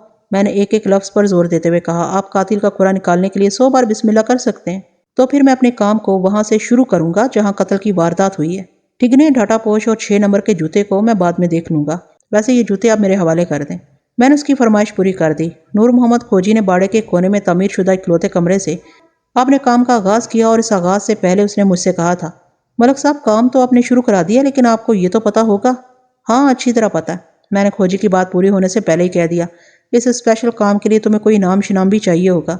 اللہ آپ کا بھلا کرے ملک صاحب، وہ معنی خیز انداز میں مسکراتے ہوئے بولا، آپ بڑے سمجھدار اور ذہین پولیس آفیسر ہیں۔ میں نے وضاحت کرتے ہوئے کہا، میں تمہیں انعام وغیرہ تو ضرور دوں گا، مگر اس وقت جب تم مجھے کوئی خوشخبری سناؤ گے، ایسی خوشخبری جو مجھے لالی کے قاتل تک پہنچا دے۔ جی ضرور ضرور، اس نے بڑے توانا انداز میں سر کو اسباتی جنبش دی اور اپنے کام میں جت گیا۔ ایک محاورہ بہت عام ہے کہ تجربہ کسی تعارف کا محتاج نہیں، یا تجربہ بولتا ہے۔ میں اس محاورے کی روح سے اتفاق کرتا ہوں، کیونکہ میں نے اسے بارہا درست پایا ہے۔ نور محمد کے کام کا تجربہ مجھے نظر آ رہا تھا۔ اس نے بڑی مہارت اور تکنیک کے ساتھ جوتے کا استعمال کرتے ہوئے آدھے گھنٹے کے اندر باڑے والے کھرے سے کھیتوں تک کا سفر طے کیا تھا، اور اپنی اس ماہرانہ کارکردگی کے نتیجے میں اس نے ایک فتویٰ صادر کر دیا تھا۔ ملک صاحب، وہ مجھ سے مخاطب ہوتے ہوئے گہری سنجیدگی سے بولا، میں نے 2 کھرے تلاش کر لی ہیں۔ 2 کھرے؟ میں نے سوالیہ نظر سے اس کی طرف دیکھا۔ جی ہاں، وہ اس بات میں گردن ہلاتے ہوئے بولا، دونوں کھرے باڑے کے اندر سے شروع ہو کر باہر آئے ہیں، لیکن دونوں میں ایک خاص فرق بھی پایا جاتا ہے۔ کیسا فرق؟ میں نے دلچسپی کا اظہار کرتے ہوئے پوچھا۔ ایک کھرا تو اسی ٹھگنے بندے کے پاؤں کا ہے جس کا جوتا آپ نے مجھے دیا ہے۔ وہ وضاحت کرتے ہوئے بولا، یہ بندہ مقتول والے کمرے تک گیا تھا، مگر کمرے کے اندر داخل نہیں ہوا اور واپس پلٹ آیا۔ باڑے کی جنوبی دیوار تک اس کے دونوں پاؤں کا کھرا بڑا واضح ملتا ہے۔ دیوار پھلانگنے کے بعد جب یہ بندہ باہر پہنچا تو اس کے کھرے میں بھی تبدیلی آ گئی۔ اب یہاں سے کھیتوں تک ایک پاؤں کا جوتے کے ساتھ اور دوسرے پاؤں کا بغیر جوتے کے کھرا ملتا ہے۔ اس کے دائیں پاؤں کا جوتا دیوار پھلانگتے ہوئے باڑے کے اندر گر گیا تھا۔ وہ سانس لینے کے لیے متوقف ہوا تو میں نے کہا، ظاہر ہے اس کے بعد وہ ایک جوتے کے ساتھ ہی بھاگا ہوگا۔ اس کا دوسرا جوتا مجھے کھیتوں کے اندر سے ملا ہے۔ اب تو مجھے یہ بتاؤ کہ وہ ٹھگنا بندہ کھیتوں سے نکل کر کس طرف گیا ہے؟ سر دست میں نے جہاں تک اس کھرے پر کام کیا ہے، اس کے مطابق وہ قلعہ دیدار سنگھ سے نکل کر گکھڑ منڈی کی جانب بڑھتا محسوس ہوتا ہے، لیکن کسی حتمی نتیجے پر پہنچنے کے لیے مجھے اس کے کھرے کا باقاعدہ تعاقب کرنا پڑے گا۔ تمہیں تعاقب کرنے سے کس نے روکا ہے؟ میں نے اضطراری انداز میں کہا، لیکن کھرے کے پیچھے جانے سے پہلے یہ ضرور بتا دو کہ دوسرا کھرا کیا کہتا ہے۔ دوسرا کھرا مقتول والے کمرے کے اندر سے نکلتا ہے اور باڑے کی مشرقی دیوار پھلانگ کر باہر آ جاتا ہے۔ اس بندے نے پاؤں میں جوتے پہنے ہوئے ہیں۔ وہ مشرقی سمت میں سفر کرتے ہوئے ٹالی کے اس درخت کی طرف جاتا ہے۔ یہاں تک بتانے کے بعد کھوجی نور محمد نے ٹالی کے ایک درخت کی جانب اشارہ کر دیا۔ مذکورہ درخت کھیتوں کے پہلو میں استادہ تھا۔ میں نے پوچھا، اور ٹالی کے درخت سے آگے کی کیا صورتحال ہے؟ ٹالی کے درخت کے نیچے وہ کھرا غائب ہو جاتا ہے، وہ انکشاف انگیز انداز میں بولا۔ کیا مطلب نور محمد؟ میں نے چونک کر اس کی طرف دیکھا۔ مطلب یہ ہے جناب، وہ وضاحت کرتے ہوئے بولا، اس کے بعد اس بندے کے پاؤں کا کھرا نہیں ملتا، البتہ ٹالی والے درخت کے نیچے سے کسی گھوڑے کا بڑا واضح کھرا مجھے ملا ہے۔ لگتا ہے وہ بندہ گھوڑے پر سوار ہو کر کہیں نکل گیا۔ کہاں نکل گیا نور محمد؟ میں نے پوچھا۔ میں پتہ لگانے کی کوشش کرتا ہوں ملک صاحب، وہ پر اعتماد انداز میں بولا۔ آپ مجھے شام تک کا وقت دے دیں، میں اپنی ماہرانہ تحقیق سے دودھ کا دودھ اور پانی کا پانی الگ کر دوں گا۔ ٹھیک ہے نور محمد، میں تمہیں کل دوپہر تک کا وقت دیتا ہوں، میں نے پرسوچ انداز میں کہا۔ 24 گھنٹے میں تم اپنے تجربے کے سارے گھوڑے دوڑاؤ، لیکن کل دوپہر تک مجھے ان دونوں بندوں کے بارے میں مکمل معلومات چاہیے۔ تم میری بات سمجھ رہے ہو نا؟ جی جی بالکل ملک صاحب، آپ بالکل بے فکر ہو جائیں، میں آپ کو مایوس نہیں کروں گا۔ ٹھیک ہے، تم اپنا کام شروع کر دو، میں نے فیصلہ کن انداز میں کہا۔ اس کے بعد میں تھوڑی دیر تک مزید قلعہ دیدار سنگھ میں رکا، پھر واپس تھانے کی جانب روانہ ہو گیا۔ میں جیسے ہی تھانے پہنچا، حوالدار چمن شاہ بھی لالی کی لاش کو سرکاری اسپتال پہنچا کر لوٹ آیا تھا۔ پھر ہمارے درمیان قادر بخش عرف لالی کے بارے میں گفتگو ہونے لگی۔ میں نے کھوجی بابا نور محمد کو 24 گھنٹے کا وقت دیا تھا تاکہ وہ کسی حتمی نتیجے پر پہنچ جائے، لیکن اگلے روز جب میں تیار ہو کر تھانے پہنچا تو وہ پہلے سے وہاں میرے انتظار میں بیٹھا ہوا تھا۔ اسے دیکھ کر میرا ماتھا ٹھنکا اور فوری طور پر میرا دھیان ایک خاص زاویے کی طرف چلا گیا۔ گزشتہ رات ہلکی پھلکی بارش ہوئی تھی۔ اسے موسلا دھار بارش تو نہیں کہا جا سکتا، تاہم اس کا شمار بوندا باندی میں بھی نہیں کیا جا سکتا تھا۔ یہ ایک باقاعدہ بارش تھی جس نے زمین کے سینے کو تر بتر کر دیا تھا، اور ظاہر ہے زمین کے اس طرح نم ہونے سے کھرا وغیرہ بھی غائب ہو گیا ہوگا۔ مجھے تشویش ہوئی کہ شاید نور محمد اسی پریشانی کے باعث صبح صبح تھانے پہنچ گیا۔ میں نے فوراً اسے اپنے کمرے میں بلا لیا۔ رسمی لیکسلا کے بعد میں نے اسے کہا، نور محمد، پچھلی رات ہونے والی بارش نے تمہاری محنت کا تو ستیہ ناش مار دیا ہوگا۔ نا جی بالکل نہیں، وہ بڑے اطمینان سے بولا۔ بارش تو جی آدھی رات کے بعد کسی وقت ہوئی ہے۔ اس وقت رات کے 2 بج رہے تھے۔ میں نے نور محمد کی آنکھوں میں دیکھتے ہوئے کہا۔ میں رفع حاجت کے لیے اٹھا تو وقت بھی دیکھ لیا تھا۔ ملک صاحب، آپ نے مجھے ان دونوں بندوں کے کھرے کی تلاش کے لیے 24 گھنٹے کا وقت دیا تھا، لیکن میں نے کل کا سورج غروب ہونے سے پہلے ہی اپنا کام مکمل کر لیا تھا، لہٰذا رات کو ہونے والی بارش سے مجھے کوئی فرق نہیں پڑتا۔ یہ تو تم بہت بڑی خوشخبری سنا رہے ہو نور محمد۔ میں سیدھا ہو کر بیٹھ گیا۔ بتاؤ، تمہاری تحقیق سے کیا نتائج برآمد ہوئے ہیں؟ بہت ہی سنسنی خیز انکشافات ہوئے ہیں سرکار، عمانی خیز انداز میں میری طرف دیکھتے ہوئے بولا۔ سنسنی ہی پھیلاتے جاؤ گے یا کچھ بتاؤ گے بھی؟ میں نے قدرے سخت مگر اضطراری لہجے میں کہا۔ نہیں ملک صاحب، وہ بے حد گمبھیر انداز میں بولا۔ جیسا کہ میں نے آپ سے کل ہی عرض کر دیا تھا کہ چھوٹے پاؤں والے ٹھگنے بندے کا کھرا گکھڑ منڈی کی جانب جانے کا اشارہ کر رہا ہے۔ میں اس کھرے کے تعاقب میں گکھڑ منڈی تک گیا ہوں اور وہ گھر بھی دیکھ لیا جہاں تک اس کھرے نے میری رہنمائی کی ہے۔ شاباش نور محمد، میں نے بے سختہ سراہنے والے انداز میں کہا، یہ تو تمہاری بہت بڑی کامیابی ہے۔ اب ذرا دوسرے آدمی کے کھرے کا احوال بھی سنا ڈالو۔ اس کے کھرے کا احوال دلچسپ ہونے کے ساتھ ہی الجھن آمیز بھی ہے، وہ وضاحت کرتے ہوئے بولا۔ میں گھوڑے کے سموں کے تعاقب میں جی ٹی روڈ تک پہنچا، پھر کچھ آگے جا کر میں نے یہ کھرا کھو دیا۔ باوجود کوشش کے میں اس بندے کے پاؤں کے نشانات کو ڈھونڈ نہ سکا، لیکن میں نے ہمت نہ ہاری اور نہ ہی کوشش ترک کی۔ بالآخر مجھے اپنے مقصد میں کامیابی حاصل ہو گئی۔ میں نے دوبارہ اسی گھوڑے کے سموں کا کھرا پا لیا، لیکن اس مرتبہ ایک عجیب بات یہ دیکھنے میں آئی کہ وہ کھرا قلعہ دیدار سنگھ کی طرف جا رہا تھا۔ میں نے اس کھرے کا تعاقب کیا اور قلعہ دیدار سنگھ کے ایک گھر تک پہنچ گیا۔ مجھے تو یہ لگتا ہے ملک صاحب کہ اس بندے کا تعلق دیدار سنگھ ہی سے ہے۔ وہ باڑے سے نکلا اور ایک لمبا چکر لگانے کے بعد واپس قلعہ دیدار سنگھ آ گیا۔ میں نے نور محمد کی بات پوری توجہ سے سنی اور اس کے خاموش ہونے پر سوال کیا۔ جی ٹی روڈ پر جہاں تم نے جاتے ہوئے گھوڑے کا کھرا کھویا اور پھر کچھ فاصلے پر اسی گھوڑے کا قلعہ دیدار سنگھ کی طرف آتا ہوا کھرا پکڑا، وہاں تمہیں اور بھی خاص کھرا ملا تھا؟ جناب، سچی بات تو یہ ہے کہ میں نے کسی اور کھرے پر توجہ ہی نہیں دی تھی، وہ صاحب کوئی کا مظاہرہ کرتے ہوئے بولا۔ میرے لیے دلچسپی کا پہلو یہی تھا کہ میرے مطلوبہ گھوڑے کے سموں کے نشانات کس طرف جا رہے ہیں۔ اس کھرے کو کھو دینا عقل مندی نہ ہوتی۔ ٹھیک کہہ رہے ہو نور محمد، میں نے گہری سانس لیتے ہوئے کہا۔ اتنا بھی کافی ہے کہ تم نے پچھلی رات باڑے کی یاترا پر آنے والے 2 بندوں کے ٹھکانے کا سراغ لگا لیا ہے۔ آپ کو اپنا وعدہ یاد ہے نا ملک صاحب؟ عمانی خیز انداز میں بولا۔ کون سا وعدہ؟ میں نے بے سختہ پوچھ لیا۔ جناب، اتنی جلدی بھول گئے؟ وہ شاکی نظر سے مجھے تکنے لگا۔ میں انعام کی بات کر رہا ہوں ملک صاحب۔ نور محمد، فکر نہ کرو، میں نے تسلی آمیز انداز میں کہا۔ تمہارا انعام کہیں بھاگا نہیں جا رہا۔ پہلے قاتل کو میرے ہاتھ لگ جانے دو، پھر تمہارا انعام پکا ہے۔ مجھے اجازت دے ملک صاحب، وہ گہری سنجیدگی سے بولا۔ جب آپ قاتل کو پکڑ لیں تو پھر میں آپ کے پاس آ جاؤں گا۔ نہیں نور محمد، میں تمہیں یوں جانے کی اجازت نہیں دے سکتا۔ وہ حیرت بھری نظر سے مجھے دیکھنے لگا۔ کیا مطلب ملک صاحب؟ مطلب صاف ظاہر ہے نور محمد، میں نے اس کی آنکھوں میں دیکھتے ہوئے گہری سنجیدگی سے کہا، تم نے جن 2 بندوں کا کھرا نکالا ہے اور جن کے ٹھکانے کا سراغ لگایا ہے، وہاں تک مجھے کون پہنچائے گا؟ میں نے تو وہ گھر نہیں دیکھے ہوئے۔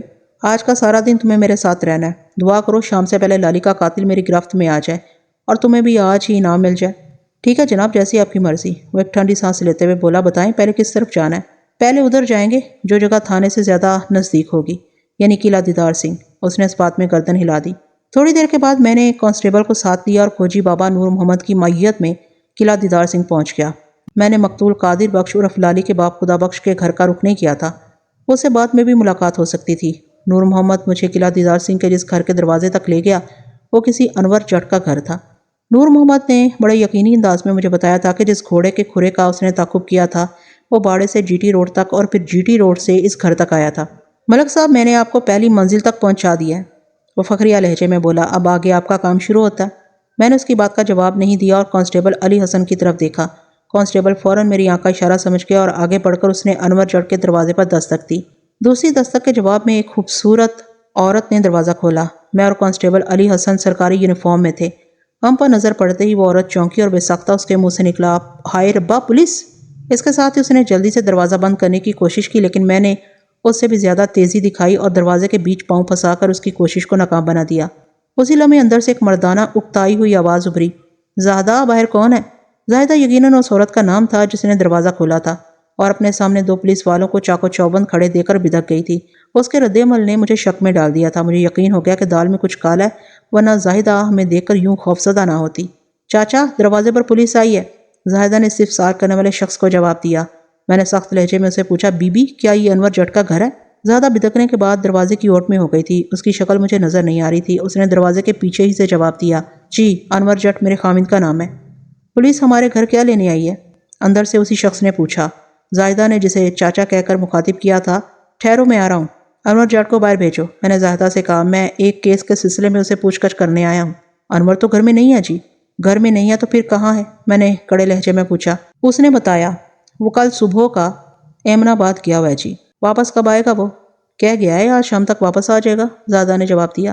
اتنی دیر میں زاہدہ کا چاچا بھی دروازے پر پہنچ گیا۔ کیا بات ہے سرکار؟ صبح ہی صبح پولیس ہمارے دروازے پر، سب خیریت تو ہے نا؟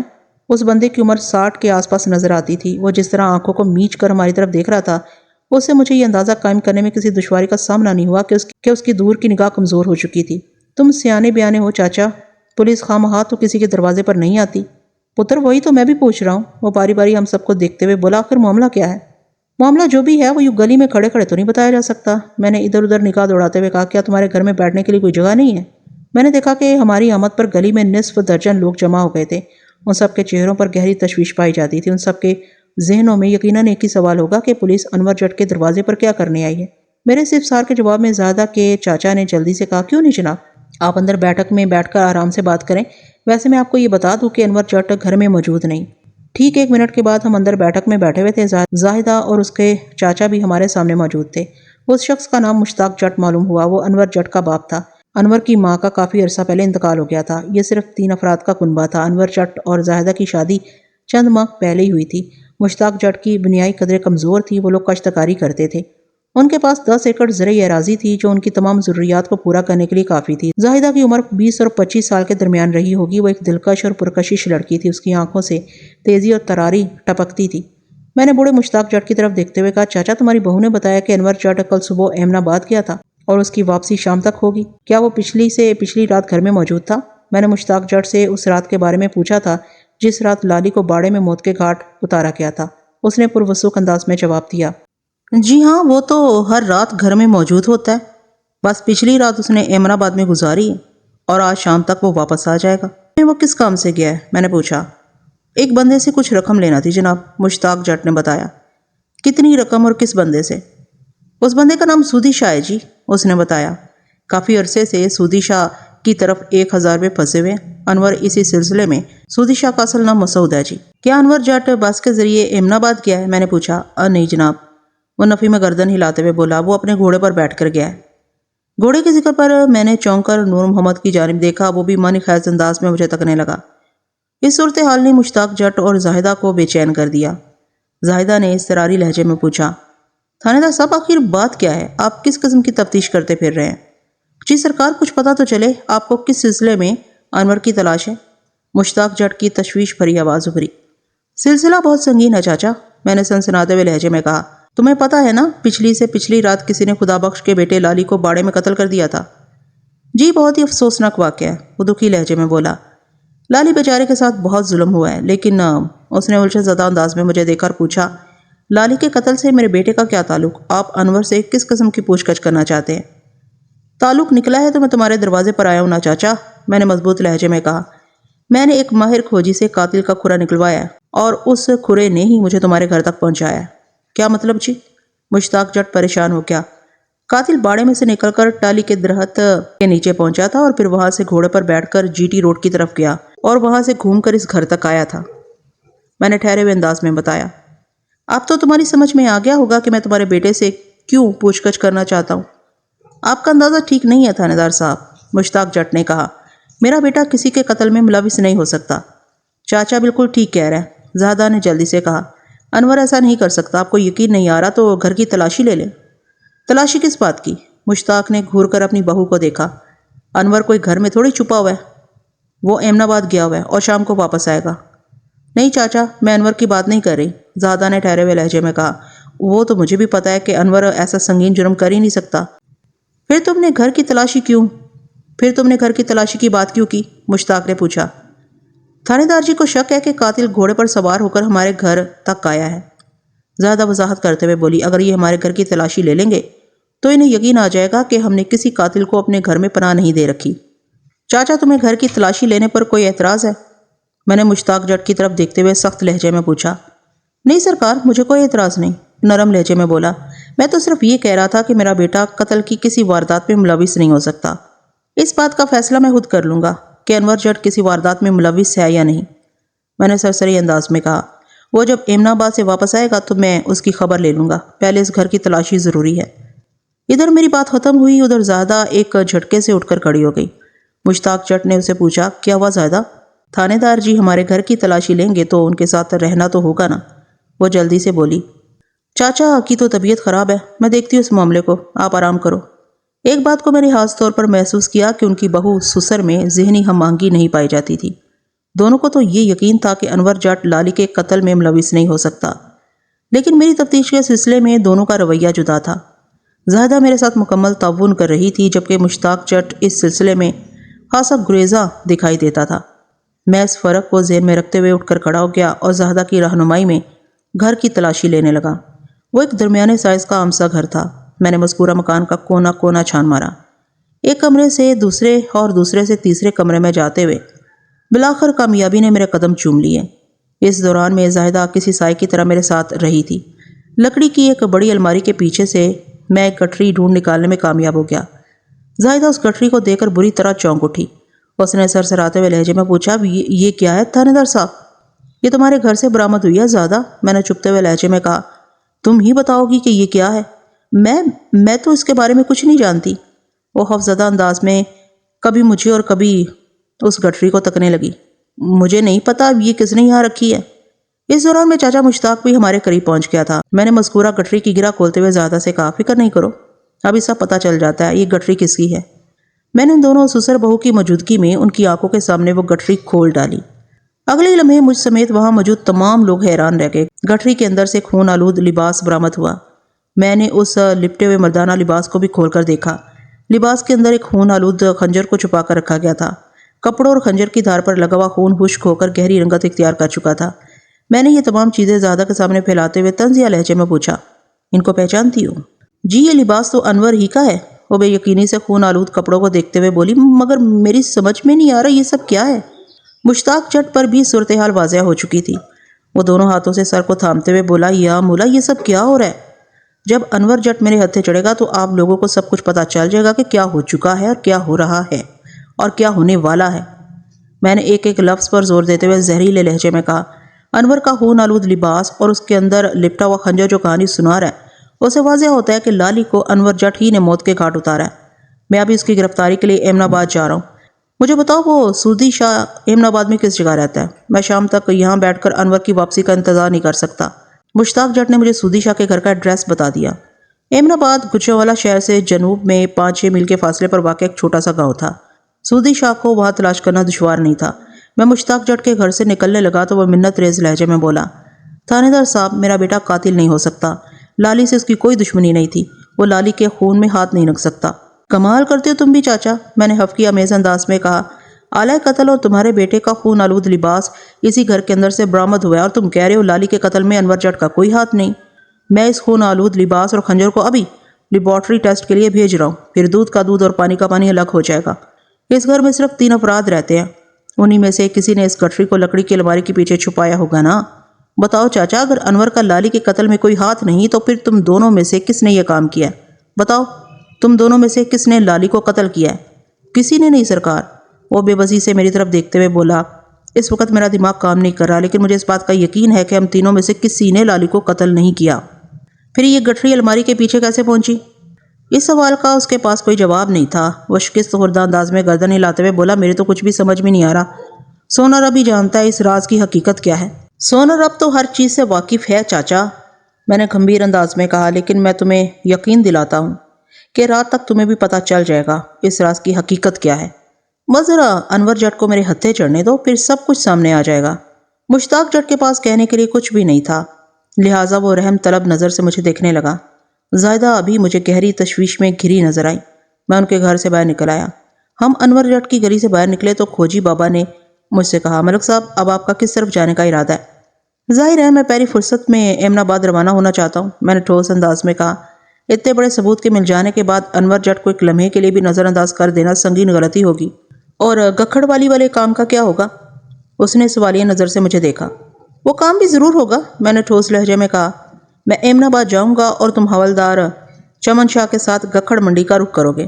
تم نے جس گھر تک ٹھگنے ڈھاٹا پوش کا کھرا نکالا ہے، تم لوگ اس گھر کے مکینوں سے پوچھ گچھ کرنے کے بعد اس ٹگرے بندے کو گرفتار کر کے اپنے ساتھ تھانے لے آنا۔ باقی کی پوچھ تاچھ اور تفتیش میں خود کر لوں گا۔ ٹھیک ہے ملک صاحب؟ وہ اس بات میں گردن ہلاتے ہوئے بولا، آپ بے فکر ہو کر احمد آباد جائیں، یہاں کے معاملات کو ہم سنبھال لیں گے۔ احمد آباد والے مشن میں مجھے کسی دشواری کا سامنا نہیں کرنا پڑا تھا۔ میں اپنے ساتھ ایک کانسٹیبل کو بھی لے گیا تھا۔ سودی شاہ کا گھر بہت آسانی سے مل گیا تھا اور میرا مطلوبہ بندہ انور جٹ سودی شاہ کے گھر میں موجود تھا۔ قصہ مختصر میں انور جٹ کو گرفتار کر کے اپنے ساتھ تھانے لے آیا۔ جب ہم تھانے پہنچے تو مغرب کی اذان ہو رہی تھی۔ ابتدائی پوچھ گچھ تو میں نے ادھر احمد آباد میں ہی کر لی تھی، لیکن انور جٹ نے اس سلسلے میں اپنی قطعی لا علمی کا اظہار کیا تھا۔ اسے تو یہ تک معلوم نہیں تھا بقول اس کے کہ قلعہ دیدار سنگھ میں لالی کو کسی نے قتل کر دیا تھا۔ وہ اس روز علیل صبح گھر سے نکل آیا تھا، لیکن میں اس کی کسی بات پر یقین کرنے کو تیار نہیں تھا۔ اس کے گھر کے اندر سے مجھے اس کے جرم کا جو ٹھوس ثبوت ملا تھا، میں اسے کس طور نظر انداز کر سکتا تھا؟ حالات و واقعات اور بڑی حد تک میری تفتیش اس امر کی جانب اشارہ کرتی تھی کہ 2 روز قبل وقوعہ کی رات انور جٹ نے خطرناک خنجر کے پے در پہ وار کر کے قادر بخش عرف لالی کو موت کے گھاٹ اتار دیا تھا۔ پھر وہ گھوڑے پر بیٹھ کر جی ٹی روڈ کی طرف گیا تاکہ تفتیش کو غلط رخ پر ڈال سکے۔ تھوڑا گھوم کر وہ پھر واپس اپنے گھر آ گیا تھا اور پھر علیل صبح احمد آباد کی طرف روانہ ہو گیا تھا۔ یہ کام اس نے اتنی صفائی سے انجام دیا کہ گھر میں موجود زاہدہ اور مشتاق جٹ کو کانوں کان خبر نہ ہو سکی۔ یہ معمہ حل کرنا باقی تھا اور ابھی تک اس امر کا سراغ بھی نہیں لگایا جا سکا تھا کہ انور جٹ نے کس عداوت میں لالی کو موت کے گھاٹ اتارا تھا۔ تھانے پہنچ کر میں اسے ٹرائل روم میں لے گیا اور خون آلود لباس خون آلود خنجر اس کے سامنے رکھ دیا۔ پھر سخت لہجے میں پوچھا، اس سامان کو پہچانتے ہو؟ میں ان چیزوں کا ذکر اس سے احمد آباد میں بھی کر چکا تھا۔ اس نے ہر بات سے صاف انکار کیا تھا۔ وہ کسی بھی قیمت پر اپنا جرم قبول کرنے کو تیار نہیں تھا۔ اس نے گٹھری سے برآمد ہونے والی چیزوں کو حیرت بھری نظر سے بغور دیکھا اور نفی میں گردن ہلاتے ہوئے بولا، تھانے دار صاحب یہ لباس تو میرا ہی ہے، مگر اس پر خون کیسے لگا؟ اور یہ خون آلود خنجر، میں اس بارے میں کچھ نہیں جانتا۔ یہ گٹھری مجھے تمہارے گھر کے اندر سے لکڑی کی الماری کے پیچھے پڑی ملی ہے۔ میں نے ایک ایک لفظ پر زور دیتے ہوئے کہا، تمہیں یہ بھی نہیں پتا ہوگا کہ یہ خون آلود سامان تمہارے گھر کے اندر کیسے پہنچا؟ میرے طنز میں ڈوبے ہوئے استفسار کے جواب میں وہ بڑی ڈھٹائی سے بولا، تھانے دار صاحب آپ مجھ سے بڑی قسم لے لیں، مگر حقیقت یہی ہے کہ میں ان اشیاء کے بارے میں واقعی کچھ نہیں جانتا۔ تو اس کا مطلب ہے گھی سیدھی انگلی سے نہیں نکلے گا، میں نے دانت پیستے ہوئے کہا۔ میں تمہیں قسموں کے چکر میں تو نہیں ڈالوں گا، مگر آج کی رات یہاں تھانے میں تمہاری خصوصی دعوت ضرور کی جائے گی۔ صبح تک تمہاری طبیعت ٹھیک ہو جائے گی۔ وہ خوف زدہ انداز میں مجھے تکنے لگا۔ میں نے اسے حوالات میں بند کیا اور اپنے کمرے میں آ گیا۔ مجھے دراصل حوالدار چمن شاہ کا انتظار تھا۔ وہ کھوجی نور محمد کے ساتھ ٹھگنے ڈھاٹا پوش کے ساتھ گکھڑ منڈی گیا ہوا تھا اور ابھی تک واپس نہیں آیا تھا۔ مجھے کمرے میں بیٹھے ہوئے بمشکل 10 منٹ گزرے ہوں گے کہ حوالدار گکھڑ منڈی سے لوٹ آیا۔ نور محمد کھوجی بھی اس کے ہمراہ تھا اور وہ اپنے ساتھ ایک لہیم و شہیم اور دراز قامت بندے کو بھی پکڑ لائے تھے۔ اس جناتی جثے کے مالک شخص کا نام دلدار پتہ چلا۔ وہ اپنے وزن اور جسم کے پھیلاؤ سے اتنا پریشان اور نالا نظر آتا تھا کہ چلتے ہوئے یہ دشواری اور ناگواریت اس کے چہرے سے چھلکتی تھی۔ وہ بڑی مشکل سے چل رہا تھا۔ یہ کیا ہے چمن شاہ؟ میں نے سوالیہ نظر سے باری باری حوالدار چمن شاہ اور کھوجی نور محمد کی طرف دیکھا۔ تم لوگ تو ٹھگنے ڈھاٹا پوش کی تلاش میں گکھڑ منڈی گئے تھے اور پکڑ لائے ہو ہاتھی کو، یہ کیسا مذاق ہے؟ جناب وہ ٹھگنا اس کے اندر سے نکلے گا، کھوجی نور محمد نے مانی خیز انداز میں کہا۔ کیا مطلب نور محمد؟ میں نے گھور کر اس کی طرف دیکھا۔ کیا تم یہ کہنا چاہتے ہو کہ گوشت کے اس پہاڑ نے اس ٹھگنے ڈھاٹا پوش کو نگل لیا ہے؟ بات دراصل یہ ہے ملک صاحب کے، چمن شاہ وضاحت کرتے ہوئے بولا، یہ دلدار ادھر گکھڑ منڈی میں دودھ دہی کی دکان چلاتا ہے، دکان سے گھر اور گھر سے دکان، بس یہی اس کی کل مصروفیت ہے۔ یہ چھڑا چھانٹ اس گھر میں رہتا ہے جہاں تک نور محمد نے اس ٹھگنے بندے کے کھرے کا پیچھا کیا تھا، مگر یہ دلدار اس ضد پر اڑا ہوا ہے کہ یہ کسی ٹھگنے بندے کو نہیں جانتا۔ میں نے ادھر ادھر چند لوگوں سے بھی پوچھ گچھ کی ہے. دو دن پہلے لوگوں نے اس ٹگنے کو دلدار کے گھر میں آتے جاتے دیکھا ہے. میں نے گکھڑ منڈی میں اس کا تماشا بنانا مناسب نہ سمجھا اور تفتیش کے لیے اسے اپنے ساتھ تھانے لے آیا ہوں. اب جو آپ کا حکم. حکم ایک نہیں دو ہیں چمن شاہ، میں نے ٹھہرے ہوئے لہجے میں کہا. ایک شکار تم گکھڑ منڈی سے پکڑ کر لائے ہو اور دوسرے کو میں ایمن آباد سے گرفتار کر کے لایا ہوں. انور جٹ اس وقت تمہاری سلطنت یعنی حوالات میں بند ہے. تم اس کی ہسٹری سے واقف ہو. میں نے اس کے گھر سے جرائم کے جو ٹھوس ثبوت برآمد کیے ہیں وہ میں تمہیں دکھا چکا ہوں، مگر وہ بندہ اپنے جرم کو قبول کرنے کو تیار نہیں. اب یہ دونوں بندے تمہارے حوالے ہیں. ان کی زبان کس طرح کھلوانی ہے یہ تمہیں اچھی طرح معلوم ہوگا. بس میری ایک ہی فرمائش ہے. جی حکم ملک صاحب، چمن شاہ نے فرما برداری سے کہا. میں بہت تھک گیا ہوں اور آرام کرنے اپنے کوارٹر میں جا رہا ہوں، میں نے مزمحل انداز میں کہا. اور یہ ایک حقیقت بھی تھی کہ آج دن بھر کی بھاگ دوڑ نے مجھے توڑ کر رکھ دیا تھا. میں کل صبح جب اپنی سیٹ پر آ کر بیٹھوں تو میں نے چمن شاہ کی آنکھوں میں دیکھتے ہوئے اپنی بات مکمل کر دی. تو یہ دونوں بندے مجھے صحیح و سالم ملنا چاہیے، اس طرح کہ ان کی زبانیں سچ بولنے کے لیے بے قرار ہوں. ٹھیک ہے ملک صاحب. چمن شاہ سینے پر ہاتھ رکھتے ہوئے بولا. آپ مطمئن ہو کر کوارٹر میں جائیں، آپ کے حکم کی تعمیل کی جائے گی.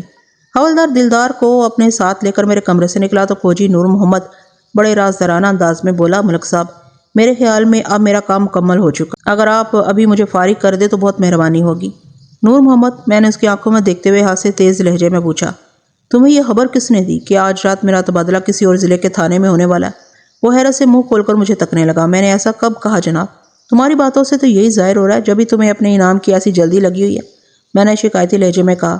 میں کہیں بھاگا تو نہیں جا رہا، جہاں تک تمہارے کام کا تعلق ہے تو میری نظر میں وہ بھی پورا نہیں ہوا. وہ الجھن بھری سوالیہ نظر سے مجھے تکنے لگا. میں نے وضاحت کرتے ہوئے کہا. ٹھگنے ڈھاٹا پوش کا ابھی مکمل سراغ نہیں لگ سکا، لیکن مجھے چمن شاہ کی صلاحیت پر پورا بھروسہ ہے.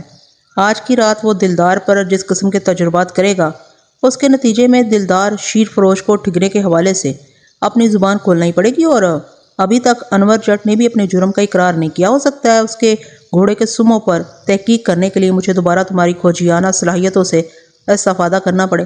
اس لیے ایک آدھ دن کے لیے تم چھری کے نیچے دم لو. میں جب یہاں موجود ہوں تو تمہارا انعام کہیں بھاگا نہیں جا رہا. میری بات اس کی سمجھ میں آ گئی اور وہ مجھے سلام کر کے رخصت ہونے لگا تو میں نے تاکیدی انداز میں کہا. نور محمد، جب تک لالی کے قتل کی کشتی کسی کنارے نہیں لگ جاتی تمہیں تھانے میں حاضر رہنا چاہیے. بہت ضروری ہے یہ. جو حکم آپ کا ملک صاحب، وہ فرما برداری سے بولا. تھوڑی دیر بعد میں تھانے سے اٹھ کر اپنے کوارٹر میں آ گیا. اگلی صبح بہت ہی سنسنی خیز اور تہلکہ ڈال دینے والی تھی. میں گزشتہ رات گوشت کے پہاڑ دلدار اور انور جٹ کو حوالدار چمن شاہ کے حوالے کرایا تھا اور حوالدار نے مجھے مایوس نہیں کیا تھا. اگرچہ اسے اپنے مشن میں جزوی کامیابی ہوئی تھی تاہم یہ اس کیس کی اہم پیش رفت تھی. میں اپنے کمرے میں آ کر بیٹھا ہی تھا کہ چمن شاہ میرے پاس آ گیا اور یہ اطلاع دی. ملک صاحب، ٹھگنے ڈھاٹا پوش کا سراغ مل گیا. تفصیل کیا ہے؟ میں ہمتن گوش ہو گیا. اس بندے کا نام بوٹا ہے، چمن شاہ وضاحت کرتے ہوئے بولا. بوٹا چھوٹے موٹے جرائم میں ملوث رہتا ہے. دلدار کے ساتھ اس کی پرانی جان پہچان ہے. دلدار نے تسلیم کر لیا ہے کہ جس رات لالی کو قتل کیا گیا اس سے ایک دن پہلے بوٹا اس کے پاس گکھڑ منڈی آیا تھا. پھر اگلے روز اچانک وہ غائب ہو گیا. دلدار کے مطابق وہ اس کے پاس 2-3 دن رہنے کے لیے آیا تھا. پھر اس کا پروگرام تبدیل ہو گیا اور وہ دلدار کو بتائے بغیر اگلی صبح چپ چاپ کہیں چلا گیا. بوٹا کا کیا پروگرام تھا اور وہ چپ چپاتے کہاں غائب ہو گیا، اس کا میں پتہ لگا لوں گا. بوٹا کا کیا پروگرام تھا اور وہ چپ چپاتے کہاں غائب ہو گیا اس کا میں پتہ لگا لوں گا. میں نے سوچ میں ڈوبے ہوئے لہجے میں کہا. یہ بتاؤ، موٹے دلدار نے اس ٹھگنے کے ٹھکانے کے بارے میں بھی کچھ اگلا ہے یا نہیں؟ جی سب کچھ پتہ چل گیا ہے. وہ اس بات میں گردن ہلاتے ہوئے بولا. بوٹا راہ والی کا رہنے والا ہے. میں نے اس کے گھر کا ایڈریس نوٹ کر لیا ہے. Very good. میں نے سراہنے والی نظر سے حوالدار کی طرف دیکھا. راہ والی تو یہاں سے بہت قریب ہے. اگر بوٹا کی گرفتاری کے لیے کسی کو ادھر بھیجا جائے گا تو 2 گھنٹے میں واپس آ جائے گا. جی ملک صاحب، آپ کا اندازہ بالکل درست ہے. آپ کس کو راہ والی بھیجنے کا ارادہ رکھتے ہیں؟ اس کا فیصلہ میں تھوڑی دیر بعد کروں گا، میں نے معتدل انداز میں کہا. پہلے تم مجھے دوسرے شکار کی رپورٹ دو. انور جٹ نے زبان کھولی یا نہیں؟ ملک صاحب، وہ ایک ہی بیان پر ڈٹا ہوا ہے. اس نے لالی کو قتل نہیں کیا. چمن شاہ نے جواب دیا. اسے یہ بھی نہیں پتا کہ خون آلود کپڑوں اور خون آلود خنجر والی پوٹلی اس کے گھر میں کیسے پہنچی تھی. تم نے اس پر سختی بھی کی ہے؟ میں نے گہری سنجیدگی سے پوچھا. جی کی ہے. اس نے اس بات میں گردن ہلائی. وہ ہر تکلیف سے گزرتا رہا لیکن ایک بار بھی اس نے لالی کے قتل کا اقرار نہیں کیا. تمہیں کیا لگتا ہے چمن شاہ؟ ملک صاحب، میرا تجربہ تو یہ بتاتا ہے کہ وہ ٹھہرے ہوئے لہجے میں بولا. یا تو وہ بے گناہ ہے یا پھر بہت ہی اونچے درجے کا کلاکار ہے. اس کی ساری کلاکاری تو میں ناک کے راستے نکال دوں گا. میں نے سنسناتے ہوئے لہجے میں کہا. ذرا وہ ٹھگنا میرے ہتھے لگ جائے. مجھے امید ہے بوٹا کسی اہم راز کا انکشاف کر سکتا ہے. وہ جو 2-3 دن کے لیے دلدار کے پاس رہنے آیا تھا اور پھر وقوع کے گلے روز ہی وہ اچانک غائب ہو گیا۔ تو اس کے پیچھے ضرور کوئی کہانی چھپی ہوئی ہے۔ تو پھر میرے لیے کیا حکم ہے ملک صاحب؟ چمن شاہ نے سوالیہ نظر سے مجھے دیکھا۔ میں اس کے مطمع نظر کو اچھی طرح سمجھ رہا تھا۔ تم کانسٹیبل علی حسن کو اپنے ساتھ لے کر فوراً راہ والی روانہ ہو جاؤ۔ میں 2-3 گھنٹے کے بعد یعنی دوپہر سے پہلے اس ٹگنے بوٹا کو یہاں اپنی نظر کے سامنے دیکھنا چاہتا ہوں۔ ٹھیک ہے ملک صاحب، وہ بڑے اعتماد کے ساتھ بولا، انشاءاللہ میں آپ کو مایوس نہیں کروں گا۔ حوالدار کے جاتے ہی مقتول لالی کی پوسٹ مارٹم شدہ لاش اسپتال سے آ گئی۔ میں نے مقتول کے خدا بخش کو بلانے کے لیے اپنے تھانے کے ایک اہلکار کو قلعہ دیدار سنگھ روانہ کر دیا۔ مذکورہ بندہ 10 منٹ سے بھی پہلے خدا بخش کے ساتھ واپس آ گیا تو مجھے حیرت کا ایک جھٹکا لگا۔ میرے استفسار پر مذکورہ اہلکار نے مجھے بتایا کہ خدا بخش تھانے کے قریب ہی اسے مل گیا تھا۔ میں نے ضروری کاغذی کارروائی کے بعد لالی کی لاش خدا بخش کے حوالے کی تو وہ الجھن زدہ انداز میں بولا، تھانے دار صاحب ایک بات میری سمجھ میں نہیں آئی۔ کون سی بات خدا بخش؟ میں نے سوالیہ نظر سے اس کی طرف دیکھا۔ مجھے پتا چلا ہے کہ آپ نے مشتاق جٹ کے لڑکے انور جٹ کو لالی کے قتل کے الزام میں گرفتار کر کے تھانے میں بند کر رکھا ہے۔ تمہیں بالکل ٹھیک پتا چلا خدا بخش، میں نے کہا، پھر اسے گٹری کی تفصیل بھی سنا دی۔ جناب یہ کیسے ہو سکتا ہے؟ خدا بخش کی آنکھوں میں الجھن تیرنے لگی۔ کیا کیسے ہو سکتا ہے؟ میں پوچھے بنا نہ رہ سکا۔ مطلب یہ کہ انور اور لالی میں تو اچھا میل جول تھا۔ وہ وضاحت کرتے ہوئے بولا، ان کے درمیان کبھی معمولی سا جھگڑا بھی نہیں ہوا۔ پھر انور اتنا خطرناک قدم کیسے اٹھا سکتا ہے؟ جو حقائق اب تک سامنے آئے ہیں ان کی روشنی میں تو انور جٹ ہی لالی کا قاتل نظر آتا ہے۔ میں نے صاف کوئی کا مظاہرہ کرتے ہوئے کہا، حالانکہ ابھی تک اس نے اپنی زبان سے اس جرم کا اقرار نہیں کیا، لیکن شام تک دودھ کا دودھ اور پانی کا پانی الگ ہو جائے گا۔ ابھی اس کیس کی ایک کڑی گمشدہ ہے۔ مجھے کبھی امید ہے کہ آج کا سورج غروب ہونے سے پہلے میں اس کڑی کو حاصل کرنے میں کامیاب ہو جاؤں گا۔ اس کے بعد ہی اس کیس کے بارے میں کوئی حتمی بات کر سکوں گا۔ آپ ایک تجربہ کار تھانے دار ہیں سرکار، وہ گہری سنجیدگی سے بولا۔ اپنے کام کو آپ زیادہ بہتر سمجھتے ہیں، میری بس آپ سے ایک ہی درخواست ہے جناب۔ کیسی درخواست؟ میں نے سوالیہ نظر سے خدا بخش کی طرف دیکھا۔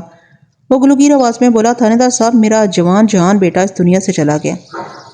میری دلی خواہش ہے کہ لالی کا قاتل جلد از جلد کیفر کردار کو پہنچے، لیکن میں یہ نہیں چاہتا کہ کسی بے گناہ کے ساتھ زیادتی ہو۔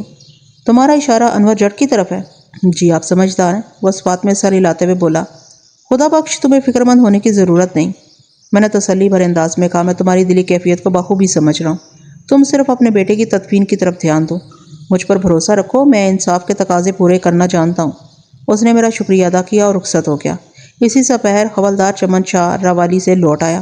اس کی واپسی کامیاب رہی تھی۔ وہ بوٹا نامی ٹگنے قد کے اس شخص کو اپنے ساتھ لے آیا تھا جس کی ہمیں تلاش تھی۔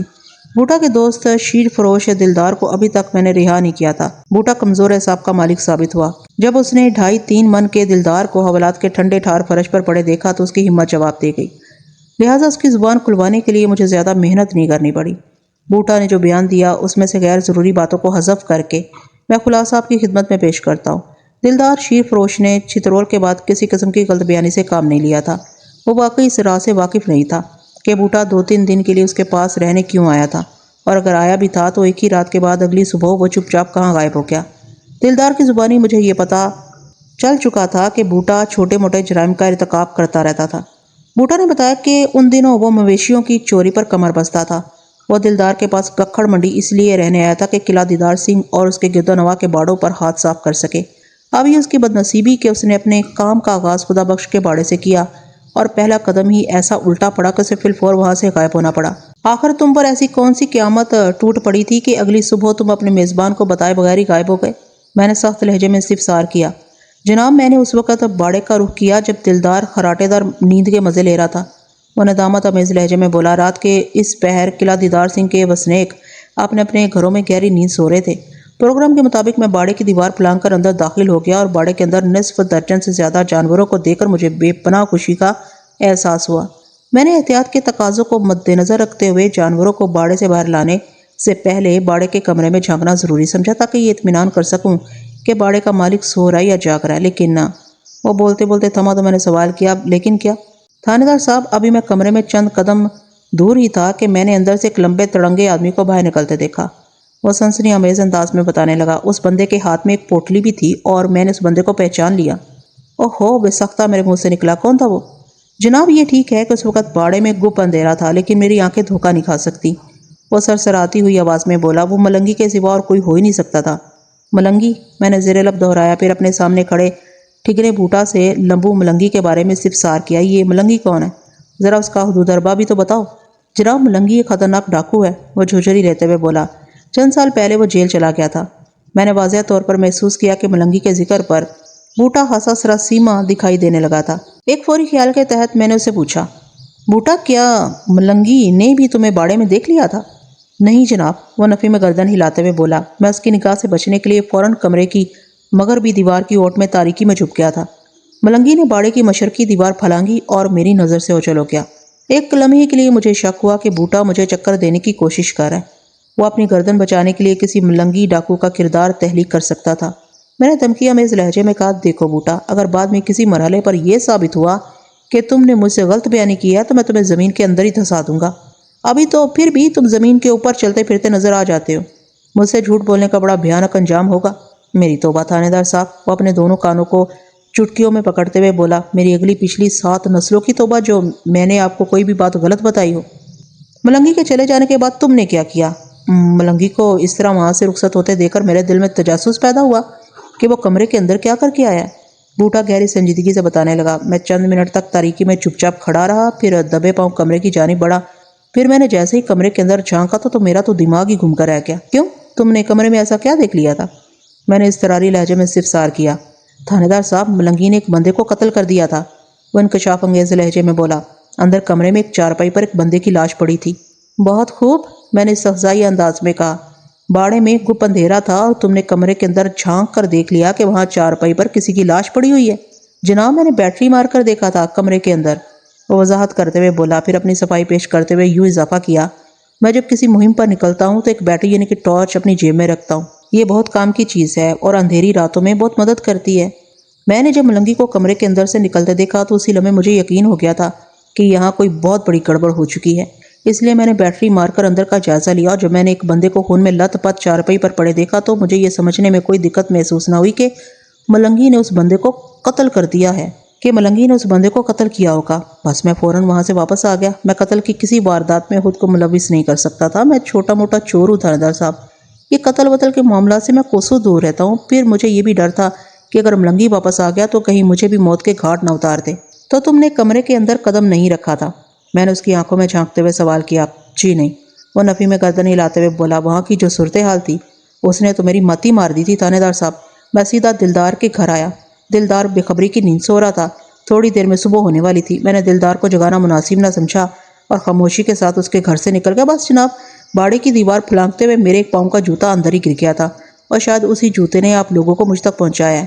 میں نے دوسرے پاؤں کا جوتا کھیتوں میں پھینک دیا تھا۔ بوٹا غلط بیانی سے کام نہیں لے رہا تھا۔ کھوجی نور محمد کی ریسرچ بھی یہی بتاتی تھی کہ چھوٹے پاؤں والا ٹھگنا بندہ مقتول کے کمرے تک گیا تھا مگر کمرے کے اندر داخل نہیں ہوا۔ پھر وہ باڑے کی جنوبی دیوار پھلانگ کر کھیتوں کی سمت بھاگا تھا، جبکہ دوسرے آدمی کا کھرا مقتول کے کمرے کے اندر سے نکلتا تھا، پھر باڑے کی مشرقی دیوار پھلانگ کر باہر چلا جاتا تھا۔ اور اب بوٹا نے بھی ملنگی کے حوالے سے جو کچھ بتایا تھا وہ کھوجی نور محمد کی تحقیق کی تصدیق کرتا تھا۔ بوٹا، میں نے ٹھگنے ڈنگر چور کے چہرے پر نگاہ جماتے ہوئے پوچھا، تم ملنگی ڈاکو کو کب سے جانتے ہو؟ ملنگی پہلے راہ والی میں رہتا تھا جناب، بوٹا نے جواب دیا۔ پھر وہ کسی ڈکیتی کی واردات میں گرفتار ہو کر جیل چلا گیا۔ اس کے بعد کا مجھے کچھ پتا نہیں۔ میں نے جب رات ملنگی کو مقتول کے کمرے سے نکلتے دیکھا تو مجھے حیرت کا شدید جھٹکا لگا کہ وہ یہاں کیا کر رہا تھا۔ ٹھیک ہے، تم قادر بخش اور لالی کے قتل کے بارے میں اور کیا جانتے ہو؟ کچھ نہیں جناب، مجھے جتنا پتا تھا وہ آپ کو بتا دیا، وہ منت ریز لہجے میں بولا۔ لالی کے قتل سے میرا دور کا بھی واسطہ نہیں ہے سرکار، آپ مجھے جانے کی اجازت دے دے تو آپ کی مہربانی ہوگی۔ بوٹا، تمہیں جانے کی بہت جلدی ہے اور مجھے لالی کے قاتل تک پہنچنے کی، میں نے سوچ میں ڈوبے ہوئے لہجے میں کہا، اور جب تک میرا مقصد پورا نہیں ہو جاتا تم میرے مہمان رہو گے، بلکہ دلدار کے مہمان رہو گے۔ بس وہ اس وقت جہاں قیام پذیر ہے تمہیں بھی وہیں پر وقت گزارنا ہوگا۔ اس کے چہرے کا رنگ اڑ گیا۔ وہ اپنے دوست دلدار شیر فروش کو حوالات کے ننگے فرش پر قسم پرسی کی حالت میں دیکھ چکا تھا۔ اس نے میرے سامنے دونوں ہاتھ جوڑتے ہوئے التجا کی، تھانے دار صاحب آپ یقین کریں میں بے قصور ہوں۔ میں نے یقین کر لیا تم اس کیس میں بے قصور ہو، میں نے بڑی رسان سے کہا، لیکن اس کا یہ مطلب نہیں کہ کوئی حاجی نمازی اور پرہیزگار ہو۔ اس بات میں کسی شک و شبے کی گنجائش نہیں کہ تم مویشی چور ہو۔ بس یہی سوچ کر حوالات کی ہوا کھا لو کہ میں نے تمہیں مویشی چراتے ہوئے رنگے ہاتھوں گرفتار کر لیا۔ وہ امید بھری نظر سے مجھے تکنے لگا، لیکن میں نے کسی ریاض سے کام نہیں لیا اور ایک کانسٹیبل کو بلا کر بوٹا کو اس کی جگری یار دلدار کے پاس پہنچا دیا۔ بوٹا کے بیان کے مطابق لالی کو ملنگی نے موت کے گھاٹ اتارا تھا، تاہم اس نے قتل کی یہ واردات اپنی آنکھوں سے ہوتے نہیں دیکھی تھی۔ لیکن سوال یہ پیدا ہوتا تھا کہ ملنگی کی لالی سے کیا دشمنی تھی؟ مجھے اس تھانے میں تعینات ہوئے زیادہ عرصہ نہیں ہوا تھا، لہٰذا میں ملنگی کے بارے میں زیادہ نہیں جانتا تھا۔ میں نے فوری طور پر ایک کانسٹیبل کو بھیج کر مقتول کے باپ خدا بخش کو تھانے بلانے کا فیصلہ کیا، لیکن اگلے ہی لمحے میں نے اپنے اس فیصلے کو بدل دیا۔ یہ ٹھیک ہے کہ ملنگی کے حوالے سے خدا بخش سے پوچھ تاچھ بہت ضروری تھی، لیکن آج دن میں نے اس کے جوان بیٹے کی لاش اس کے حوالے کی تھی۔ آج شام ہونے والی تھی، یقیناً خدا بخش لالی کی تدفین سے فارغ ہوا ہوگا۔ اس دل گرفتہ ماحول میں اسے تھانے بلانا مجھے مناسب نہ لگا اور میں خود چل کر اس کے گھر پہنچ گیا۔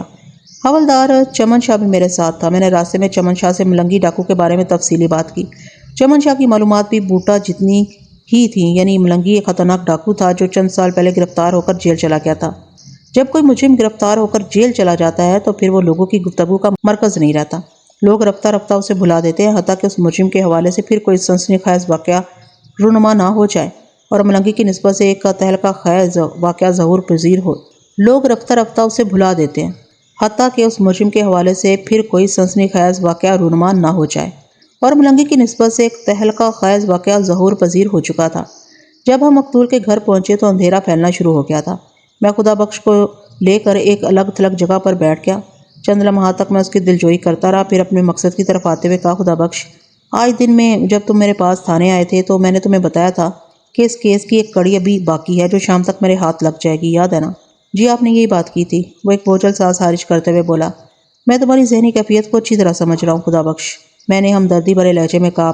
اگر اس وقت تم سے ملنا ضروری نہ ہوتا تو میں کبھی یہاں نہ آتا۔ کوئی بات نہیں تھانے دار صاحب، مجروح لہجے میں بولا، آپ تو قانونی تقاضوں کے سامنے مجبور ہیں، ظاہر ہے یہ سب کوششیں آپ لالی کے قاتل تک پہنچنے کے لیے ہی کر رہے ہیں۔ بے شک، میں نے دو ٹوک انداز میں کہا، میں اس کیس کی آخری کڑی تک پہنچنے میں کامیاب ہو گیا ہوں۔ تمہارے بیٹے کا قاتل مجھ سے دور نہیں، لیکن تمہارے تعاون کے بغیر میں اس پر ہاتھ نہیں ڈال سکتا۔ آپ حکم کریں تھانے دار صاحب۔ جیسا کہ میں نے تمہیں بتایا تھا کہ لالی کو جس بہیمانہ انداز میں موت کے گھاٹ اتارا گیا، وہ کسی ایسے شخص ہی کا کام ہو سکتا ہے جو اپنے دل میں لالی کے لیے بے پناہ نفرت رکھتا ہو۔ میں نے اس کے چہرے کے تاثرات کا جائزہ لیتے ہوئے کہا، کون ہے وہ بدبخت؟ اس نے دکھی لہجے میں استفسار کیا۔ ملنگی، میں نے سنسناتے ہوئے انداز میں کہا۔ ملنگی؟ وہ حیرت اور خوف کے ملے جلے تاثرات کے ساتھ بولا، مگر وہ تو جیل چلا گیا تھا۔ لیکن وقوعہ کی رات ملنگی کو لالی والے کمرے سے نکلتے دیکھا گیا تھا۔ میں نے ایک ایک لفظ پر زور دیتے ہوئے کہا، اس کے ہاتھ میں ایک پوٹلی بھی تھی۔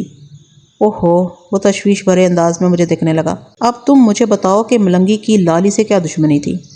دشمنی تو کوئی نہیں تھی ملک صاحب، وہ الجھن زدہ لہجے میں بولا، بس لالی کی بہادری کی وجہ سے وہ ڈکیتی کی ایک واردات میں ناکامیاب رہا تھا اور گرفتار ہو گیا تھا۔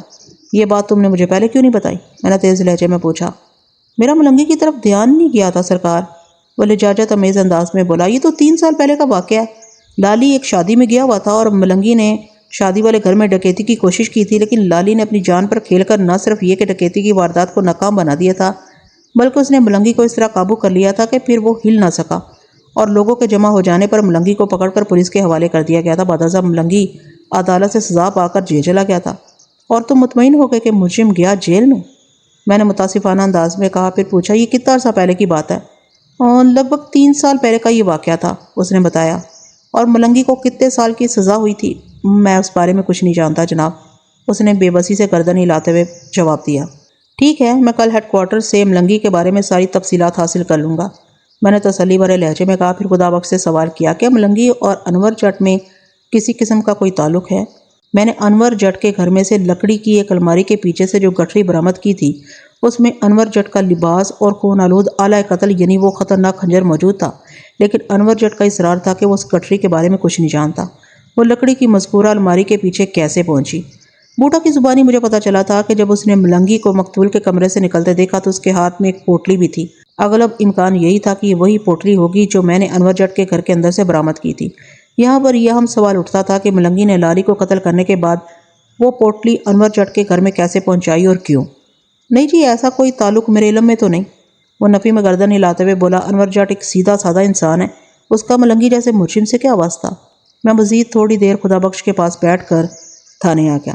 سب سے پہلے میں نے بوٹا کو اپنے کمرے میں بلایا اور انور جٹ کے گھر سے برآمد ہونے والی گٹھری اسے دکھاتے ہوئے پوچھا، کیا تم نے وقوعہ کی رات ملنگی کے ہاتھ میں یہی پوٹلی دیکھی تھی؟ اس نے بغور گٹھری کا جائزہ لینے کے بعد متذبذب انداز میں کہا، تھانے دار صاحب، حق سچ بات تو یہ ہے کہ اب میں پورے دعوے کے ساتھ یہ نہیں کہہ سکتا کہ یہ وہی پوٹلی ہے، ویسے وہ ایسی ہی پوٹلی تھی۔ بوٹا ٹھیک ہی کہہ رہا تھا۔ میں نے اسے واپس حوالات بھیج کر انور جٹ کو اپنے پاس بلا لیا۔ وہ ہاسا مزمحل اور کھویا کھویا سا تھا۔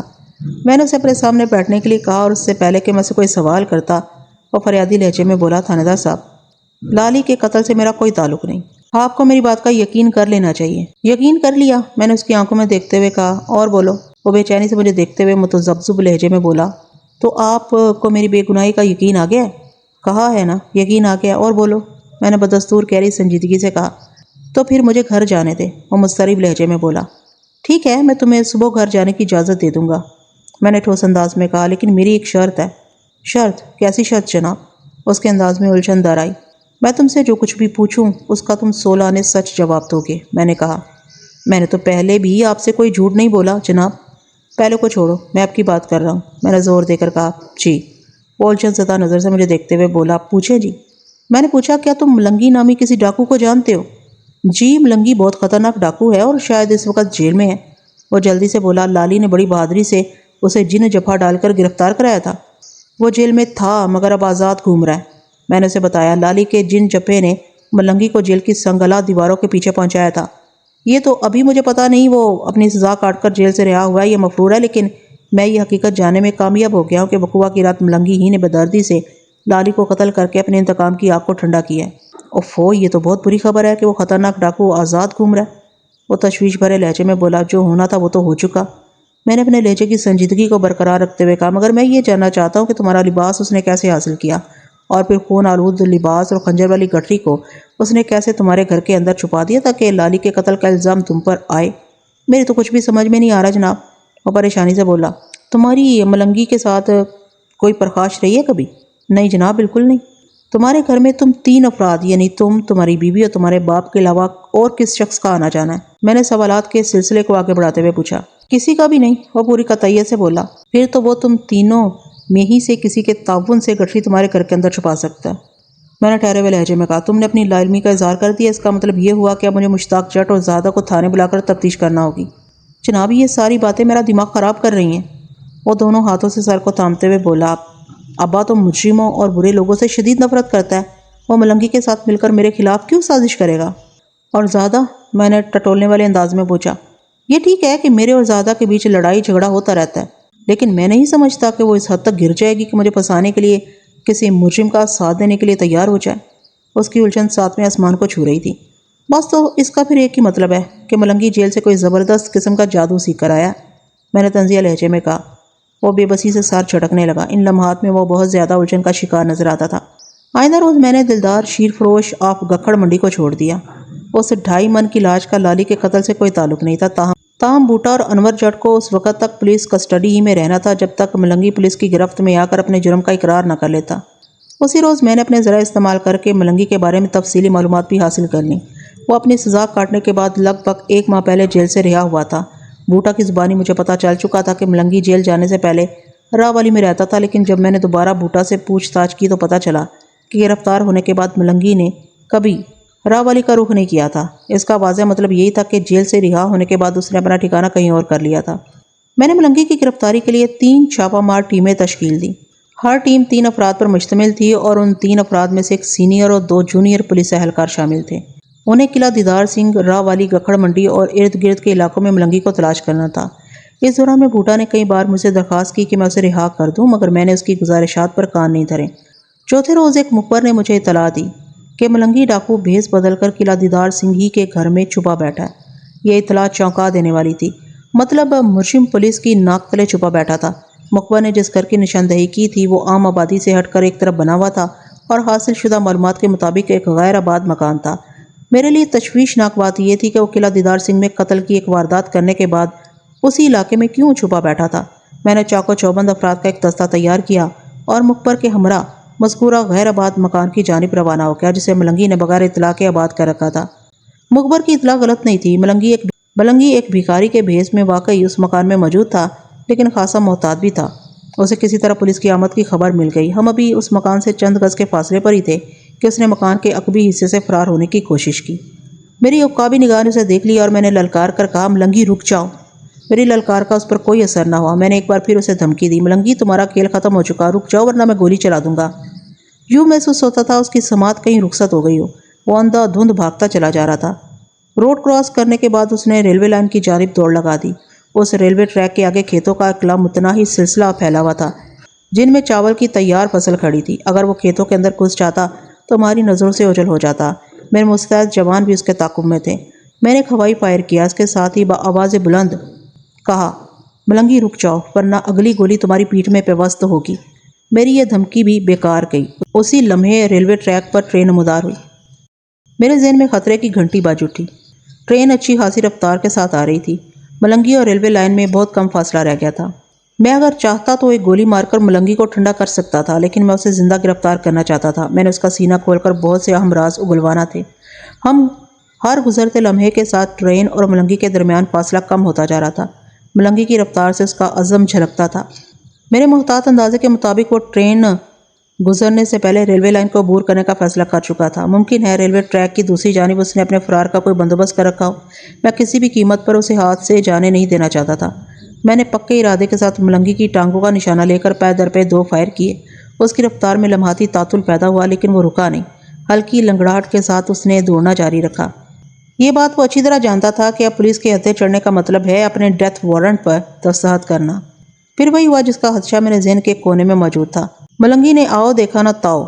وہ لنگڑاہٹ امیز دوڑ کے ساتھ ٹرین کے فرنٹ سے ریلوے لائن عبور کر گیا۔ ایک لمحے کے لیے میں سمجھا کہ وہ گیا ہاتھ سے۔ ٹرین کی وجہ سے ہم سب کو چند سیکنڈ کے لیے رکنا پڑا۔ جب ٹرین گزر گئی تو میں نے پٹری کی دوسری جانب نگاہ دوڑائی۔ ملنگی مجھے دور دور تک کہیں نظر نہ آیا۔ اسی لمحے کانسٹیبل نے چیخ سے مشابہ آواز میں کہا، ملک صاحب ملنگی ادھر پڑا ہے۔ کدھر؟ میں نے بے ساختہ پوچھا۔ کانسٹیبل نے ایک سمت اشارہ کیا تو ملنگی میری نگاہ میں بھی آ گیا۔ وہ ریلوے لائن سے تھوڑے فاصلے پر جھاڑیوں میں پھنسا تڑپ رہا تھا۔ یقیناً وہ گزرتی ہوئی ٹرین کی لپیٹ میں آ گیا تھا۔ اگر میں نے ٹانگوں پر گولی مار کر اسے زخمی نہ کیا ہوتا تو وہ بحفاظت پٹری عبور کر چکا ہوتا۔ گھائل ہونے کے بعد اس کی رفتار میں کمی واقع ہو گئی تھی اور اسی کمی نے اس کے اندازے کی ایسی کم تیسی کر کے رکھ دی تھی۔ وہ ٹرین کا دھکا کھانے کے بعد بری طرح زخمی ہو کر ادھر جھاڑیوں میں جا گرا تھا۔ اگر وہ ٹرین کی مکمل زد میں آ جاتا تو پھر اس کا قیمہ بن گیا ہوتا۔ میں لپک کر اس کے قریب پہنچا۔ اس کی حالت بہت بری تھی۔ وہ اپنے ہی خون میں لت پت نظر آ رہا تھا۔ اس کے بدن کو ہلکے ہلکے جھٹکے لگ رہے تھے۔ وہ مجھے چند لمحوں کا مہمان دکھائی دیا۔ اگرچہ مجھے اس کے بچنے کی کوئی امید نہیں تھی، تاہم میں نے پھر بھی تحکمانہ انداز میں ایک کانسٹیبل سے کہا کہ تانگے کا فوری بندوبست کیا جائے، اسے اسپتال لے جانا ہوگا۔ پھر میں ملنگی کی جانب متوجہ ہو گیا اور ٹھہرے ہوئے لہجے میں اس سے پوچھا، لالی کو تمہیں نے قتل کیا ہے نا؟ جی جی، وہ شکستہ لہجے میں اقبال جرم کرتے ہوئے بولا۔ اس کمینے کی وجہ سے میں جیل چلا گیا تھا اور میں اسے کیسے چھوڑ دیتا؟ لالی کے قتل میں انور جٹ کو پھنسانے کا کیا سبب تھا؟ میں نے ملنگی سے ایک نہایت ہی اہم سوال کیا۔ وہ بدذات زائدہ کے ساتھ بہت مار پیٹ کرتا تھا، مجھے اس بات کا بہت دکھ تھا۔ زائدہ سے تمہارا کیا تعلق؟ میں نے چونکے ہوئے لہجے میں استفسار کیا۔ زائدہ ملنگی نے ایک ہچکی لی اور ساکت ہو گیا۔ ملنگی نے اپنی زندگی کی آخری سانسوں میں جس طرح زائدہ کو یاد کیا تھا، اسے ساری کہانی میری سمجھ میں آ گئی اور یہ بات بھی واضح ہو گئی کہ انور جٹ کا لباس کس طرح خون آلود ہوا ہوگا اور پھر کیسے ہنجر سمیت ایک پوٹلی میں بند ہو کر انور جٹ کے گھر میں لکڑی کی الماری کے پیچھے پہنچا ہوگا۔ اس کام میں یقیناً زائدہ نے ملنگی کا ساتھ دیا ہوگا۔ یہ جان لینے کے بعد کہ ملنگی اور زائدہ میں کوئی سنجیدہ تعلق تھا اور ان دونوں نے ملی بھگت سے ایسا منصوبہ بنایا تھا جس میں ملنگی کا انتقام بھی پورا ہو جاتا اور زائدہ کی انور جٹ سے بھی جان چھوٹ جاتی، گویا مستقبل میں وہ دونوں ایک ساتھ زندگی گزارنے کا ارادہ رکھتے تھے۔ ملنگی نے اپنی زندگی کے آخری لمحات میں جو سنسنی خیز انکشاف کیا تھا، اس نے ساری صورتحال واضح کر دی تھی، اور انہی حقائق کی روشنی میں نے زائدہ کو گرفتار کر کے تھانے لانے کا حکم جاری کر دیا۔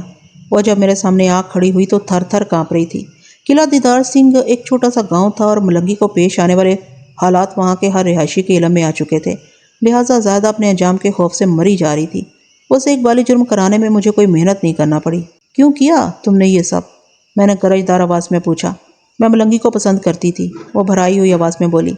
مجھے بہادر مرد بہت اچھے لگتے ہیں۔ ملنگی نے مجھ سے وعدہ کیا تھا کہ مجھ سے شادی کے بعد وہ جرم کی دنیا کو خیر آباد کہہ دے گا۔ اس نے میرا رشتہ مانگا تھا، لیکن میرے گھر والوں نے صاف منع کر دیا۔ پھر ملنگی جیل چلا گیا۔ میں کئی سال تک اس کا انتظار کرتی رہی اور پھر گھر والوں نے زبردستی انور جٹ کے ساتھ میری شادی کر دی۔ انور جٹ وحشی ہے، میرے ساتھ جانوروں ایسا سلوک کرتا ہے، اس لیے جب ملنگی دوبارہ مجھ سے ملا تو میں نے اس کے ساتھ جانے کا فیصلہ کر لیا۔ ہم نے بہت سوچ سمجھ کر منصوبہ بنایا تھا۔